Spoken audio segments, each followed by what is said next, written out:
السلام عليكم ورحمة الله وبركاته. الحمد لله الواحد الأحد القادر القاهر العزيز الغفار مدبر الأمور نحمده ونستعينه ونستغفره ونؤمن به ونتوكل عليه. اللهم صل على سيدنا محمد وعلى آله وأصحابه أجمعين.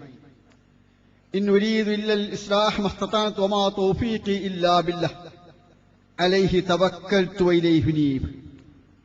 رب اشرح لي صدري ويسر لي أمري واحلل عقدة من لساني يفقهوا قولي. ആദരണീയനായ അബൂബക്കർ സാഹിബ് അവരുടെ ബഹുമാന്യരായ സഹോദരന്മാരെ, സഹോദരിമാരെ, സഹപ്രവർത്തകരെ, സഹൃദയരായ സദസ്യരെ, നമ്മിലേവരിലും പ്രപഞ്ചനാഥനായ അല്ലാഹു സുബ്ഹാനഹു വ തആലയുടെ അനുഗ്രഹാശിസ്സുകൾ സദാ വർഷിക്കുമാറാവട്ടെ. നമ്മുടെ ഒത്തുകൂടൽ ഫലപ്രദവും പ്രയോജനകരവും പരലോകത്ത് പ്രതിഫലാർഹമായി തീരുവാൻ പടച്ചതമ്പുരാൻ തുണയ്ക്കുമാറാവട്ടെ. നയവും നയം മാറ്റവുമെന്ന വിഷയത്തെ സംബന്ധിച്ച് വളരെ പരിമിതമായ സമയത്തിനുള്ളിൽ ചില കാര്യങ്ങൾ പറയുക എന്നതാണ് എന്നിൽ അർപ്പിതമായ ചുമതല, ബാധ്യത. ഈ കൃത്യം അല്ലാഹു സുബ്ഹാനഹു വ തആലയ്ക്ക് ഏറ്റവും ഇഷ്ടപ്പെട്ട വിധം പ്രമാണയുക്തമായി നിർവഹിക്കുവാൻ എനിക്കും ഫലപ്രദമായി കേൾക്കുവാനും ഉൾക്കൊള്ളുവാനും നിങ്ങൾക്കും അല്ലാഹു തൗഫീഖ് നൽകുമാറാവട്ടെ. ഉച്ചയ്ക്ക് മുമ്പുള്ള സമ്മേളനത്തിൽ ഇസ്ലാമിക സമൂഹത്തിന്റെ ആദർശത്തെയും ലക്ഷ്യത്തെയും സംബന്ധിച്ച് നിങ്ങൾ കേൾക്കുകയുണ്ടായി.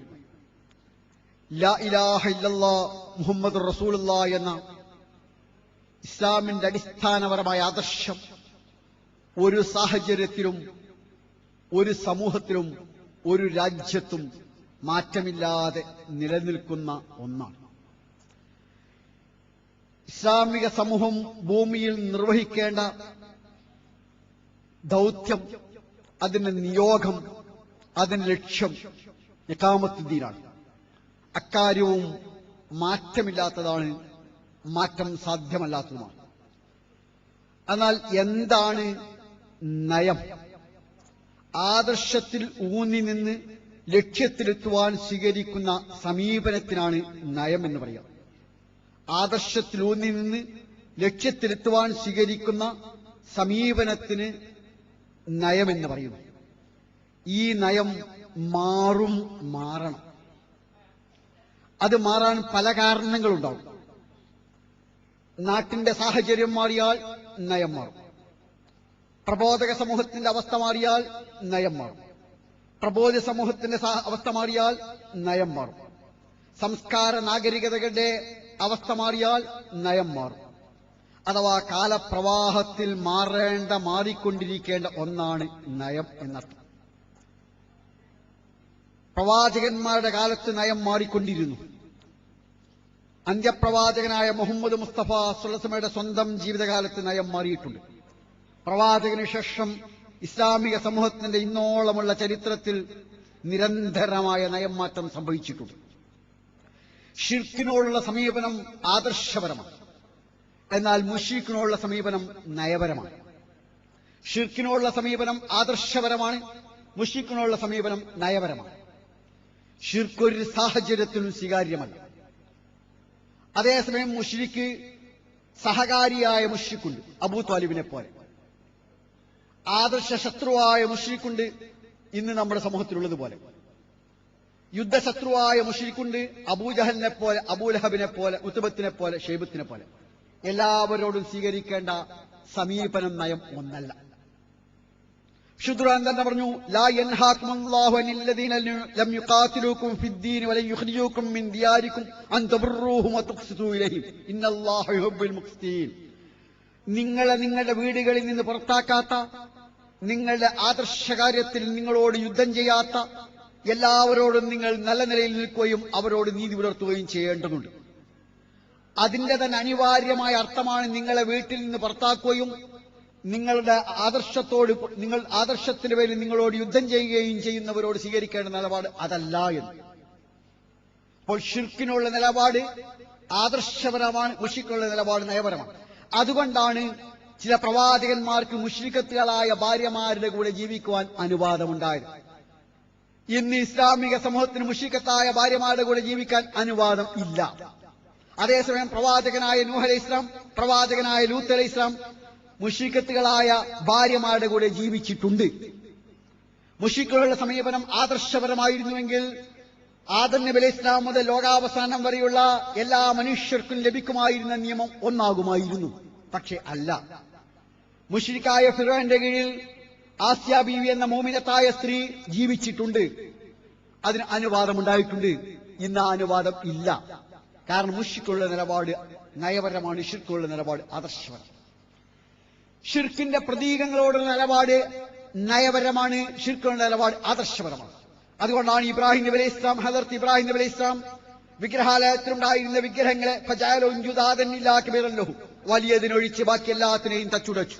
എന്നാൽ ഇസ്ലാമിക നിയമപ്രകാരം ഗുരുവായൂർ അമ്പലത്തിലെയോ അതല്ലെങ്കിൽ കാസർകോട്ടെ ക്ഷേത്രത്തിലെയോ വിഗ്രഹങ്ങളെ തച്ചുടക്കാൻ ഇസ്ലാമിക സമൂഹത്തിന് അനുവാദമില്ല.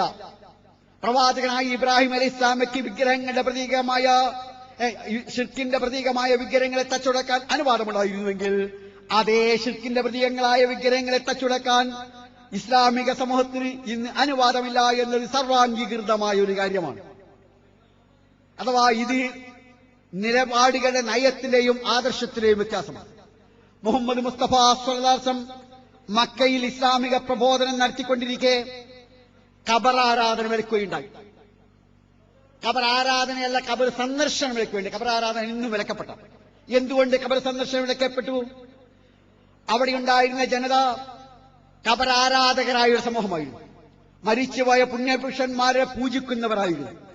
അവരിൽ നിന്ന് ഇസ്ലാം സ്വീകരിച്ചപ്പോൾ ആദർശപരമായ അടിത്തറയിൽ കെട്ടിപ്പടുക്കുന്നത് വരെ അവരെ ഖബർ സിയാറത്ത് സന്ദർശനം അവർക്ക് വിലക്കപ്പെടുകയുണ്ടായി. ഏകദൈവാരാധനയുടെയും ഏകദൈവവിശ്വാസത്തിന്റെയും അടിത്തറയിൽ വാർത്ത് വളർത്തപ്പെട്ടപ്പോൾ ഈ വിരോധിക്കപ്പെട്ടിരുന്ന ഖബർ സിയാറത്ത് അനുവദിക്കപ്പെടുക മാത്രമല്ല, സുന്നത്തായി നിശ്ചയിക്കപ്പെടുക കൂടി ചെയ്തു. മക്കയിൽ അമ്മാർ റളിയല്ലാഹു അൻഹു, യാസിർ റളിയല്ലാഹു അൻഹു, സുമയ്യ റളിയല്ലാഹു അൻഹ, ബിലാൽ റളിയല്ലാഹു അൻഹു, ഖബ്ബാബ് റളിയല്ലാഹു അൻഹു പോലുള്ള ഇസ്ലാമിക സഹോദരങ്ങൾ ക്രൂരമായി മർദ്ദിക്കപ്പെട്ടപ്പോൾ പ്രതിരോധിക്കുവാൻ അനുവാദമുണ്ടായിരുന്നില്ല, പകരം ചെയ്യുവാൻ അനുവാദമുണ്ടായിരുന്നില്ല. മക്കയിൽ വെച്ച് ഈ അനുവാദം നൽകപ്പെട്ടു. അതുകൊണ്ടാണ് ഉദിരലില്ലദീന യുഖാതിലൂന എന്ന് ഖുർആൻ പറയാനുള്ളത്. അതുവരെ അനുവാദമില്ലാത്തൊന്ന് മദീനയിലെ മാറിയ സാഹചര്യത്തിൽ അനുവദിക്കപ്പെട്ടു എന്നത്. അപ്പോൾ സാഹചര്യങ്ങളുടെ മാറ്റമനുസരിച്ച് പൂർവ്വപ്രവാചകന്മാരുടെ ജീവിതത്തിൽ നയപരമായ വ്യത്യാസങ്ങൾ ഉണ്ടായിട്ടുണ്ട്. അന്ത്യപ്രവാചകനായ മുഹമ്മദ് മുസ്തഫ സ്വല്ലല്ലാഹു അലൈഹി വസല്ലമയുടെ ജീവിതത്തിൽ മാറ്റമുണ്ടായിട്ടുണ്ട്. അപ്പോൾ പറഞ്ഞേക്കാം ഇതെല്ലാം വഹി അനുസരിച്ച്, ജീവബോധനം അനുസരിച്ചാണല്ലോ. പ്രവാചകന്റെ കാലശേഷം ഇങ്ങനെയുണ്ടോ എന്ന്. ആദ്യമായി പുതിയ നയസമീപനം സ്വീകരിക്കേണ്ടി വന്നത് ഹദർത്ത് അബൂബക്കറിന്റെ കാലത്താണ്. നബി തിരുമേനി സ്വല്ലല്ലാഹു അലൈഹി വസല്ലമയുടെ ജീവിതകാലത്ത് തന്നെ വിശുദ്ധ ഖുർആന്റെ ക്രോഡീകരണം നടന്നിരുന്നു. അഥവാ സൂറത്തുൽ ഫാത്തിഹയിൽ ആരംഭിച്ച് സൂറത്തുൻ നാസിൽ അവസാനിക്കുന്ന 114 അധ്യായങ്ങൾ, 6236 വാക്യങ്ങൾ, സൂക്തങ്ങൾ വളരെ ക്രമാനുസൃതമായി ക്രോഡീകരിക്കപ്പെട്ടിരുന്നു. പക്ഷേ രണ്ട് ചട്ടകൾക്കിടയിലുള്ള ഒരു മുസഹഫായി അത് ക്രോഡീകരിക്കപ്പെട്ടിരുന്നില്ല. പ്രവാചകൻ സ്വല്ലല്ലാഹു അലൈഹി വസല്ലം ചെയ്യാത്ത അക്കാര്യം യുദ്ധത്തിൽ ഒരുപാട് ഖുർആൻ ഹൃദിസ്ഥമാക്കിയ ആളുകൾ ഈ ലോകത്തോട് വിട പറഞ്ഞപ്പോൾ, ഖുർആൻ കാണാതെ പഠിച്ച ഒരുപാട് ആളുകൾ ഈ ലോകത്തോട് വിട പറഞ്ഞപ്പോൾ, ഖുർആന്റെ സുരക്ഷിതത്വത്തെക്കുറിച്ച് സംശയമുണർന്നപ്പോൾ ഹദർത്ത് ഉമറുൽ ഫാറൂഖ് റളിയല്ലാഹു അൻഹു അബൂബക്കർ സിദ്ദീഖ് റളിയല്ലാഹു അൻഹു മുമ്പിൽ ഒരു ആശയം അവതരിപ്പിച്ചു. ഈ വിശുദ്ധ ഖുർആന്റെ ക്രോഡീകരണം അഥവാ എഴുതി വെക്കപ്പെട്ട ഈ രേഖകളുടെ ഒരു ക്രോഡീകരണം നടക്കേണ്ടതുണ്ട്.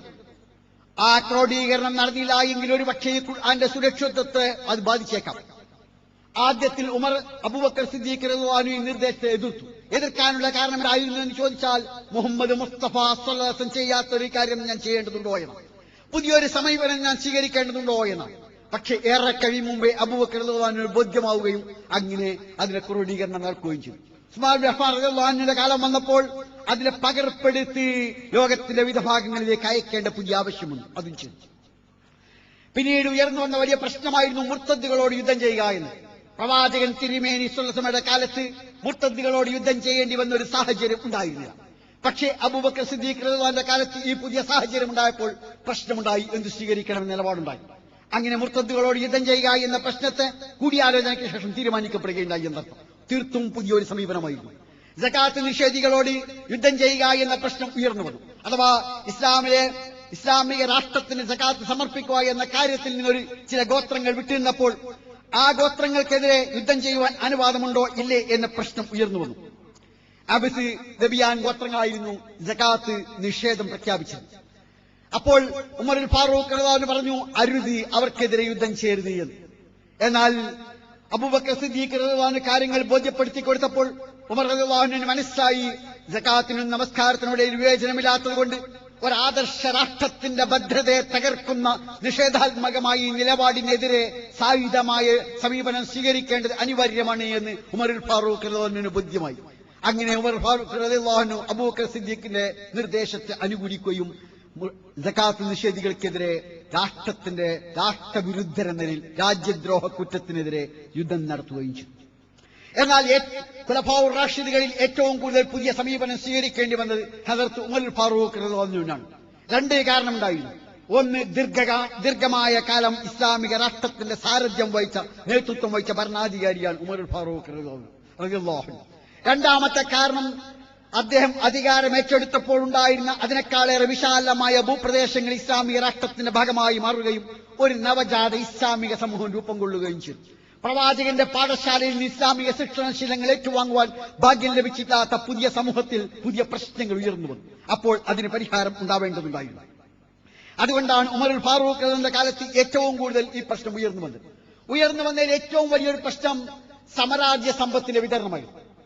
നിങ്ങൾക്ക് ഏവർക്കും അറിയാവുന്ന പോലെ യുദ്ധത്തിൽ ഒനീമത്ത് മുതലി എന്നത് യുദ്ധത്തെ പട്ടാളക്കാർക്ക് ഭാഗിച്ചു കൊടുക്കുകയായിരുന്നു നബി തിരുമേനി സ്വല്ലല്ലാഹു അബൂബക്കർ സിദ്ദീഖ് റളിയല്ലാഹു അൻഹു ചെയ്തത്. ഉമറുൽ ഫാറൂഖ് റളിയല്ലാഹു അൻഹു തന്നെ അவ்விதം ഖൈബറിൽ ലഭിച്ചത് ഒനീമത്ത് മുതലാണ്, സമരാജ്യ സമ്പത്താണ്. ഇസ്ലാമിക ചരിത്രത്തിൽ ആദ്യമായി നടന്ന വഖഫ് സമരാജ്യ സമ്പത്തായി ഉമർ റളിയല്ലാഹു അൻഹു ഖൈബറിൽ കിട്ടിയ ഭൂമിയായിരുന്നു. അതേ ഉമറുൽ ഫാറൂഖ് റളിയല്ലാഹു അഥവാ നബി തിരുമേനിയും ഒന്നാം ഖലീഫയും ചെയ്ത സമീപനത്തിന് വിരുദ്ധമായ പുതിയൊരു സമീപനം സ്വീകരിച്ചു. ഇറാൻ, ഇറാഖ്, സിറിയ, ജോർഡാൻ, ഫലസ്തീൻ, ഈജിപ്ത് തുടങ്ങിയ ഭൂപ്രദേശങ്ങൾ ഇസ്ലാമിക രാഷ്ട്രത്തിന്റെ ഭാഗമായി മാറിയപ്പോൾ ആ രാജ്യങ്ങളിൽ യുദ്ധം ചെയ്ത ഇസ്ലാമിക സമൂഹത്തിലെ സഹാബികളായ ആളുകൾ പറഞ്ഞു, ഞങ്ങൾക്ക് ഈ രാജ്യത്തെ ഭൂമി വാങ്ങിച്ചു തരണമെന്ന്. ഉമറുൽ ഫാറൂഖ് റളിയല്ലാഹു പറഞ്ഞു, തരികയില്ല എന്ന്. അദ്ദേഹം അതിന് പറഞ്ഞ കാരണം മാറിയ സാഹചര്യത്തിന്റെ സവിശേഷതയായിരുന്നു. നിങ്ങൾ ഒരു കച്ചവട സമൂഹമാണ്. ഈ കാർഷിക സമൂഹത്തിലെ ഈ കാർഷികമായ വൃത്തിയിൽ നിങ്ങൾ വ്യാപൃതമായാൽ വിളവ് കുറയും, അത് രാജ്യത്തെ പ്രതികൂലമായി ബാധിക്കും. രണ്ടാമത്, നിങ്ങളാണ് ഈ രാജ്യത്തിന്റെയും ഈ ജനതയുടെയും കാവൽക്കാർ. നിങ്ങൾ കൃഷിയിൽ വ്യാപൃതമായി ഇവിടെ മുഴുകിയാൽ ഈ രാജ്യത്തെ കാക്കാൻ, ഈ സമൂഹത്തെ രക്ഷിക്കാൻ ആരും ഉണ്ടാവുകയില്ല. അതുകൊണ്ട് ഇത് നിങ്ങൾക്ക് ഭാഗിച്ചു തരികയില്ല. പകരം നിങ്ങൾ ഈ രാജ്യത്തിലെ കൃഷിഭൂമി തദ്ദേശീയർക്ക് വിട്ടുകൊടുക്കും, അതിന് നിശ്ചിതമായ നികുതി വാങ്ങും, ആ നികുതി നിങ്ങൾക്ക് ഭാഗിച്ചു തരുമെന്ന് പറയുകയും ചെയ്തു. തീർത്തും പുതിയ ഒരു സമീപനം സ്വീകരിക്കുകയായിരുന്നു എന്നർത്ഥം. ഇത് ഈ ഒരൊറ്റ കാര്യത്തിൽ മാത്രമല്ല. എന്തായിരുന്നു നബി തിരുമേനി സ്വല്ലല്ലാഹുവിന്റെയും അബൂബക്കറിന്റെയും കാലത്ത് മദ്യപാനിയുടെ ശിക്ഷ എന്തായിരുന്നു മദ്യപാനിയുടെ ശിക്ഷ? 40 അടിയായിരുന്നു. പക്ഷേ ഉമറിന്റെ കാലത്ത് ഒരു പുതിയ സംഭവം ഉണ്ടായി. ഞാൻ നേരത്തെ സൂചിപ്പിച്ച ഒരു നവജാത ഇസ്ലാമിക സമൂഹം വളർന്നു വന്നു. അവർ മദ്യപിച്ചു, അടി വാങ്ങി, പിന്നെയും പോയി കുടിച്ചു. നമ്മുടെ രാജ്യത്തെ കള്ളന്മാരെപ്പോലെ കക്കും, ജയിലിൽ പോവും, തിരിച്ചു വരും, പിന്നെയും കക്കും. ഉമറിന്റെ കാലത്തും ഇതേ സംഭവം ഉണ്ടായി. കുടിച്ചും മടങ്ങിയരും അടി വാങ്ങും, പിന്നെയും പോയി കുടിക്കും. അപ്പൊ ഉമർ റളിയല്ലാഹു അൻഹു പറഞ്ഞു, ഇതാ പറ്റുക.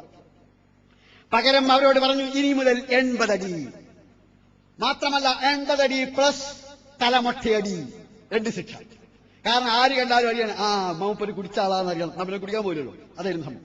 അതിലൊരു രസമുണ്ട് കേട്ടോ. എന്റെ ചെറുപ്പകാലത്തൊക്കെ മുടി വളർത്തിയാലായിരുന്നു അതൊക്കെ കാഫിരീറ്റങ്ങളെ കൊലാണ്, തല മൊട്ടയടിച്ചൊരു സുന്നത്താനായിരുന്നു. പിന്നെ ഞാൻ ഉമർ റളിയല്ലാഹുവിന്റെ ജീവചരിത്രം പഠിച്ചപ്പോൾ എനിക്ക് മനസ്സിലായി കള്ളുടിയുടെ ശിക്ഷയാണ് തലമൊട്ടയടി, സുന്നത്തല്ലാതെ. അത് പിന്നെ മനസ്സിലായി. അത് സാന്ദർഭികമായി ഞാൻ സൂചിപ്പിച്ച ഏതായാലും കള്ളുടിയുടെ ശിക്ഷ ഇരട്ടിച്ചു. നമുക്കറിയാവുന്ന, ആർക്കും നിഷേധിക്കാൻ കഴിയാത്തൊരു കാര്യമാണ് മുഅല്ലഫത്ത് ഖുലൂബ് അഥവാ ഇസ്ലാമിനുള്ള ആഭിമുഖ്യം പുലർത്തുന്ന അമുസ്ലിങ്ങളായ ആളുകൾക്ക് സകാത്ത് ഖുർആൻ നിർദ്ദേശിച്ച 8 അവകാശികളിൽ ഒന്നാണ്. സകാത്തിന്റെ 8 അവകാശികളിൽ ഒരു വിഭാഗം മുഅല്ലഫത്ത് ഖുലൂബാണ്. നബി തിരുമേനിയുടെയും അബൂബക്കർ സിദ്ദീഖിന്റെയും കാലത്ത് സകാത്ത് വാങ്ങിയിരുന്ന ഉയൈനയും അതുപോലെ തന്നെ അക്രൈ പോലെയുള്ള ആളുകൾ ഉമർ റളിയല്ലാഹു സമീപിച്ചുകൊണ്ട് പറഞ്ഞു, ഞങ്ങൾക്ക് ആ വിഹിതമാണ്, സകാത്തിന്റെ വിഹിതമാണ്, ഞങ്ങൾ മുഅല്ലഫത്ത് ഖുലൂബ പോയണം, നിങ്ങൾക്ക് എന്ത് സകാത്ത്, ഇനി വരമ്പത്തിക്കല്ല, വേണമെങ്കിൽ ഇങ്ങോട്ടൊന്നോളൂ അല്ലെങ്കിൽ പോയിക്കോളൂ. ഇസ്ലാമിക രാഷ്ട്രം ഒരു സുശക്തമാണ്, ഇസ്ലാമിക രാഷ്ട്രം ഭദ്രമാണ്, കരുത്തുള്ളതാണ്. ഇനി വരമ്പത്ത് നിൽക്കേണ്ട ആവശ്യമില്ല, വേണമെങ്കിൽ നിങ്ങൾ ഇങ്ങോട്ട് വരാം അല്ലെങ്കിൽ ഇങ്ങോട്ട് പോകാം. അവൻ മുഅല്ലഫത്ത് ഖുലൂബ പറഞ്ഞിട്ട് യോജി തരൂലാന്ന് എന്ന് പറഞ്ഞാൽ സാഹചര്യം മാറിയപ്പോൾ മുഅല്ലഫത്ത് ഖുലൂബിന് സകാത്ത് കൊടുക്കേണ്ട ആവശ്യമില്ലാതെ വന്നപ്പോൾ പുതിയ സമീപനം സ്വീകരിച്ചു എന്നർത്ഥം. ഇത് ഉമർ റളിയല്ലാഹു അൻഹു ഹലാൽ ഹറാമും സകാത്ത് കൊടുക്കേണ്ട നിർബന്ധം കൊടുക്കാതൊക്കെയല്ല ചെയ്തത്. സാഹചര്യം മാറിയപ്പോൾ അത് നടപ്പാക്കുന്നതിലുള്ള പുതിയ സമീപനം സ്വീകരിക്കുകയാണ് ഉമർ റളിയല്ലാഹു അൻഹു ചെയ്തത് എന്ന് ആർക്കാണ് അറിഞ്ഞുകൂടാത്തത്? അതുപോലെ തന്നെ ഇദ്ദയിലുള്ള സ്ത്രീയെ വിവാഹം കഴിക്കാൻ പാടില്ല, ഹറാമാണ്. പക്ഷെ വിവാഹം കഴിച്ചാൽ ആ വിവാഹം ബാത്തിലാവുമെന്ന് പറഞ്ഞിരുന്നില്ല. ഉമർ റളിയല്ലാഹു അൻഹു പറഞ്ഞു, ഇനി ആരെങ്കിലും, ലോകത്തിലെ ഏറ്റവും മാതൃകാ സമൂഹമാണ് ഇവിടെ വളർന്നു വന്നത്, ഈ സമൂഹത്തിൽ ആരെങ്കിലും ഇദ്ദയിലുള്ള പെണ്ണിനെ കല്യാണം കഴിച്ചാൽ ജീവിതകാലത്ത് ഞാൻ ആ പെണ്ണിനെ തൊടാൻ സമ്മതിക്കൂടാറ്. അത് പുതിയ സ്വീകരിച്ച സമീപനമായിരുന്നു. ഒരു മാതൃകാ ഇസ്ലാമിക സമൂഹം ചരിത്രത്തുടനീളം ഉണ്ടാകണമെന്നതുകൊണ്ട് നിർവഹിച്ച കാര്യമായിരുന്നു. ഹാത്തിബിന് അബീ ബൽതയുടെ ഭൃത്യന്മാർ ഹുസൈന ഗോത്രക്കാരുടെ ഒട്ടകത്തെ മോഷ്ടിച്ചു, അറുത്തു, തിന്നു, മടങ്ങി വന്നു, പ്രശ്നമായി. ഉമർ റളിയല്ലാഹു അടുത്ത് വന്നു, ഉമർ റളിയല്ലാഹു അൻഹു ഭൃത്യന്മാരെ വിളിച്ചു, ഒട്ടകത്തെ മോഷ്ടിച്ചോ? മോഷ്ടിച്ചു. അറുത്തു തിന്നു. അപ്പോൾ ഉമർ റളിയല്ലാഹു അൻഹു പുതിയ സമീപനം സ്വീകരിച്ചു. എന്തുകൊണ്ട് ഈ കളവ് നടന്നു? നിങ്ങൾ എന്തുകൊണ്ടാണ് മോഷ്ടിച്ചത്? അവർ പറഞ്ഞു, കഠിനമായ ദാരിദ്ര്യം കൊണ്ട്, വിശപ്പുണ്ട്, പട്ടിണിയോട്. ഉമർ റളിയല്ലാഹു അൻഹു ഒക്കെ പോയിക്കൊള്ളിയാണ്. സംഭവം അന്വേഷിച്ച് ശരിയാന്ന് ചോദിച്ചപ്പോൾ എല്ലാവരും പോയിക്കൊള്ളാം. പകരം വിളിച്ചതാണെന്ന് അറിയാമോ? ഹാത്തിബിൻ അബീ ബൽതയെ വിളിച്ചിട്ട് അദ്ദേഹത്തോട് പറഞ്ഞു, ഹുസൈന ഗോത്രക്കാരുടെ ഒട്ടകത്തിന്റെ വിലയുടെ ഇരട്ടി കൊടുക്കൂ. ഖുർആനിലുണ്ടോ? ഭൃത്യന്മാർക്ക് കൂലി കൊടുക്കാത്തതിന്റെ പേര്, പണിക്കാർക്ക് ജോലിക്കാർക്ക് കൂലി കുറച്ചു കൊടുത്തതിന്റെ പേര് ഒരു മോഷ്ടിച്ചാൽ യജമാനൻ ഒട്ടകത്തിന്റെ വിലയുടെ ഇരട്ടി കൊടുക്കണം. ഖുർആനിലുണ്ടോ? ഹദീസുണ്ടോ? ഉമർ റളിയല്ലാഹു അൻഹു സ്വീകരിച്ച പുതിയ സമീപനമായിരുന്നു. ഒരു പക്ഷെ ഞാൻ പറയുന്നു, 21ാം നൂറ്റാണ്ടിലെ ആധുനിക സമൂഹത്തിന് പോലും എത്തിപ്പെടാൻ കഴിയാത്ത വിപ്ലവകരമായ, ഏറെ പുരോഗമനകരമായ, മനുഷ്യത്വപരമായ, ജനപക്ഷപരമായ നിലപാടായിരുന്നു ഉമർ റളിയല്ലാഹു അൻഹു സ്വീകരിച്ചത്. മുതലാളി യഥാവിധി കൂലി കൊടുക്കാതെ തൊഴിലാളികൾ ദാരിദ്ര്യം കൊണ്ട് മോഷ്ടിച്ചാൽ മുതലാളിക്ക് ശിക്ഷ, തൊഴിലാളി വെറുതെ വിടുക. വിപ്ലവകരമായ നിലപാടല്ലേ സ്വീകരിച്ചിരുന്നത്? ഇത് പുതിയ സമീപനമായിരുന്നു. മുത്തലാഖ് എല്ലാവർക്കും അറിയാം. 3 തലാഖ്, എന്റെ തലാഖ് 3 ചൊല്ലി എന്ന് പറഞ്ഞാൽ 3 പോകുമോ ഇല്ല, ഇപ്പൊ പ്രശ്നമാണല്ലോ. നബി തിരുമേനിയുടെ കാലത്ത് 1 പോലും, അബൂബക്കർ സിദ്ദീഖിന്റെ കാലത്തും 1 പോലും. ഉമറിന്റെ കാലത്ത് കുട്ടികളെ നടത്താൻ തുടങ്ങി. അജ്ജാതി കളി സമൂഹത്തെ പറ്റില്ല, 3 ചൊല്ലിയാ പിന്നെ അവളെ തൊടാൻ സംഭവിക്കൂടാറ്, വേറെ ആളെ കല്യാണം കഴിക്കുന്നവരെ. ഇതായിരുന്നു ഉമറിന്റെ. എന്തുകൊണ്ടെന്ന് ചോദിച്ചാൽ സാഹചര്യം മാറിയപ്പോൾ ഒരു ശുദ്ധ ഇസ്ലാമിക രാഷ്ട്രം വരികയും 3 തലാഖ് ഒന്നിച്ചു ചൊല്ലി സ്ത്രീകളെ മാനസികമായി പീഡിപ്പിക്കുകയും ചെയ്തപ്പോൾ സ്ത്രീപക്ഷ നിലപാടെന്ന നിലയിലാണ് അന്ന് സ്വീകരിച്ചത് 3 തലാഖ് ഒന്നിച്ചു ചൊല്ലിയാൽ 3 പോകുമെന്നത്. ഇന്നായിരുന്നു ഉമർ റളിയല്ലാഹു അൻഹു ഉണ്ടാകുന്നതെങ്കിൽ 3 തലാഖും ചൊല്ലുന്ന ആളെ കാസർകോട്ട് അങ്ങാടിയിലെ മുക്കാലി കൊണ്ടുവന്ന് കെട്ടി തല്ലുകയും ബാക്കി വേണമെങ്കിൽ ശിക്ഷ വേറെ നടപ്പാക്കും ചെയ്യും. അത് വേറെ കാര്യം. അന്ന് ഉമർ റളിയല്ലാഹു അൻഹു സ്വീകരിച്ച നിലപാടായിരുന്നു. ഇനി നിങ്ങൾ ഓർത്തു നോക്കൂ, ബൈത്തുൽ മാൽ എന്ന് ചരിത്രപ്രസിദ്ധമായ ഇസ്ലാമിക രാഷ്ട്രത്തിന്റെയും ഇസ്ലാമിക സമൂഹത്തിന്റെയും സമ്പത്തിന്റെ ശേഖരണ ഘടനയുണ്ട്. ഇതെന്നു മുതലുണ്ടായത്? നബി തിരുമേനിയുടെ കാലത്ത് ബൈത്തുൽ മാലുണ്ടോ? അബൂബക്കർ സിദ്ദീഖിന്റെ കാലത്ത് ബൈത്തുൽ മാലുണ്ടോ? ബൈത്തുൽ മാൽ എന്നാണ്ടായത്? ബഹ്റൈനിൽ നിന്ന് അബൂ ഹുറൈറ റളിയല്ലാഹു അൻഹു 5 ലക്ഷം ദീനാർ മദീനയിലേക്ക് കൊണ്ടുവന്നു, പള്ളിയിൽ കൊണ്ടുവന്ന് അങ്ങ് ചെടിഞ്ഞു. അത്ര കൂടുതൽ ദീനാറ് കണ്ടപ്പോൾ ഉമർ റളിയല്ലാഹു അൻഹു ചോദിച്ചു, ഇതൊക്കെ കിട്ടിയ ശരിയായ മാർഗത്തിൽ തന്നെയാണോ ചോദിച്ചു. ആണെന്ന് ഉറപ്പുവരുത്തി. അപ്പോൾ ഉമർ റളിയല്ലാഹു അൻഹു ചോദിച്ചു, ഞാനിത് നിങ്ങൾക്ക് അളന്നാണോ തരേണ്ടത്, എണ്ണിയാണോ തരേണ്ടത് ചോദിച്ചു. അപ്പോൾ ഹിഷാം ഇബ്നു മുഗീറ റളിയല്ലാഹു അൻഹു പറഞ്ഞു, നമുക്ക് പുതിയൊരു രീതി സ്വീകരിച്ചു ചോദിച്ചു. എന്താ വെച്ചു? ആ സിറിയക്കാരൊരു പണി ചെയ്യാറുണ്ട്. അവരിതൊക്കെ ശേഖരിച്ചു വെച്ച് മാസം തോറും പരീക്ഷ വിതരണം ചെയ്യാൻ ചെയ്തു, നമുക്കും അത് ചെയ്തുകൂടെ വെച്ചു. ഉമർ റളിയല്ലാഹു അൻഹു വളരെ ഇഷ്ടപ്പെട്ടു. അങ്ങനെ മസ്ജിദ് നബവിയുടെ തൊട്ടടുത്ത് ഒരു കെട്ടിടമുണ്ടാക്കുകയും അവിടെ ഈ ദീനാറുകൾ മുഴുവൻ സൂക്ഷിക്കുകയും മാസം തോറും വിതരണം ചെയ്യുകയും ചെയ്തു. അതിന്റെ ചുമതല അബ്ദുല്ലാഹി ഇബ്നു അർക്കം എന്ന ഒരു സഹാബിയെ അതിന്റെ കാവൽക്കാരനായി പാറാവുകാരനെ നിശ്ചയിക്കുകയും ചെയ്തു. ഇങ്ങനെ ചെയ്തപ്പോൾ, അഥവാ മാസം തോറും വിതരണം ചെയ്യുക എന്ന പ്രക്രിയ ചെയ്തപ്പോൾ ഒരു പുതിയ പ്രശ്നം ഉയർന്നു വന്നു. അതെന്താ വെച്ചാൽ, ഒരു മാസം 1-ാം തീയതി കൊടുത്താൽ പിന്നത്തെ മാസം 1-ാം തീയതി കൊടുക്കണ്ടേ? 1-ാം തീയതി കണക്കാക്കണമെങ്കിൽ കലണ്ടർ വേണ്ടേ? അപ്പൊ ഉമർ റളിയല്ലാഹു അൻഹു പ്രശ്നമായി, കലണ്ടർ എവിടെ പ്രശ്നം? അപ്പോൾ ഉമർ റളിയല്ലാഹു അൻഹു ചോദിച്ചു, എന്തായാലും നമ്മൾ ചെയ്യാവശ്യം? അപ്പൊ ഒരാൾ പറഞ്ഞു, ആ പേർഷ്യയിലുണ്ട് ഒരു രീതി, കലണ്ടർ മാസം കണക്കാക്കുന്ന തീയതി കണക്കാക്കുന്ന രീതിയിൽ പേർഷ്യയിലാണ്. ഉടനെ ഉമർ രണ്ടാളെ അയച്ചു പേർഷ്യയിലേക്ക്. ഇതല്ലേ ഒരു ഭരണാധികാരി, ചരിത്രത്തിലെ പ്രതിപാദനായ പ്രത്യുൽപ്പന്നമതിയായ ഭരണാധികാരി? അങ്ങനെയല്ലേ? രണ്ടാൾ ഉടനെ അയച്ചു പേർഷ്യയിലേക്ക്, ഇറാനിലേക്ക്. അവിടെ ചെന്നപ്പോ മനസ്സിലായി കലണ്ടർ ഉണ്ട്, പഠിച്ചു വന്നു. പക്ഷെ അവരൊരാളുടെ ചരമദിനമായിട്ടാണ് കലണ്ടർ ഉണ്ടാക്കുന്നത്. ഉമർ നമുക്ക് ആരുടെ ചരമദിനവും ജന്മദിനവും വേണ്ട. ഇസ്ലാമിക ചരിത്രത്തിലെ അതിപ്രധാനമായ സംഭവമാണ് ഹിജറ. അതുകൊണ്ട് നമുക്ക് കലണ്ടർ നമ്മുടെ ഹിജറ കലണ്ടർ ആവട്ടെ തീരുമാനിച്ചു. അങ്ങനെ ഹിജറ 17ാമത്തെ കൊല്ലത്തിലാ ഹിജറ കലണ്ടർ ഉണ്ടായത്. ഹിജറ ഹിലാൽ കമ്മിറ്റിയുടെ കലണ്ടറും എല്ലാ ഹിജറ കലണ്ടറും ഉണ്ടായത് ഉമറിന്റെ കാലത്താ. നബിയുടെ കാലത്തുമില്ല, അബൂബക്കർ സിദ്ദീഖിന്റെ കാലത്തുമില്ല. പക്ഷേ ഇന്ന് ഹിജറ കലണ്ടർ ഇല്ല. ഹിജറ വർഷം ഉപയോഗിച്ചല്ലേ നമ്മൾ എല്ലാ കാര്യം കണക്കാക്കുന്നത്? ഈ കലണ്ടർ ഉപയോഗിച്ചല്ലേ? ഇതങ്ങനെ ഉണ്ടായതാണ്. അവിടെയും വരുന്നില്ല പ്രശ്നം. ഇത് ഈ മാസം തോറും വീതം കൊടുത്തപ്പോൾ അത് എഴുതിയേക്കുന്ന പ്രശ്നമാണ്. അപ്പൊ എഴുതിയത് സൂക്ഷിക്കേണ്ട കടലാസ്. അപ്പോൾ ഒരാൾ പറഞ്ഞു, പേർഷ്യയിലുണ്ട് ഒരു സംവിധാനം, ഒരു ഓഫീസ്. അങ്ങനെയാണ് ഇസ്ലാമിക രാഷ്ട്രത്തിൽ ആദ്യമായി ഓഫീസ് ഉണ്ടായി. ഓഫീസിന്റെ പേര് പോലും പേർഷ്യൻ പദമാണ്, ദീവാൻ എന്നാണ്. ദീവാൻ എന്നാണ് ഇതിന്റെ പേര്. കാരണം അതെന്തായിരുന്നു എന്ന് ചോദിച്ചാൽ പേർഷ്യൻ എടുത്ത പദമായി. ഉമറിന്റെ കാലത്ത് പിന്നെ പ്രശ്നമായി. അത് നമ്മുടെ സ്ത്രീപക്ഷ നിലപാടായിരുന്നു.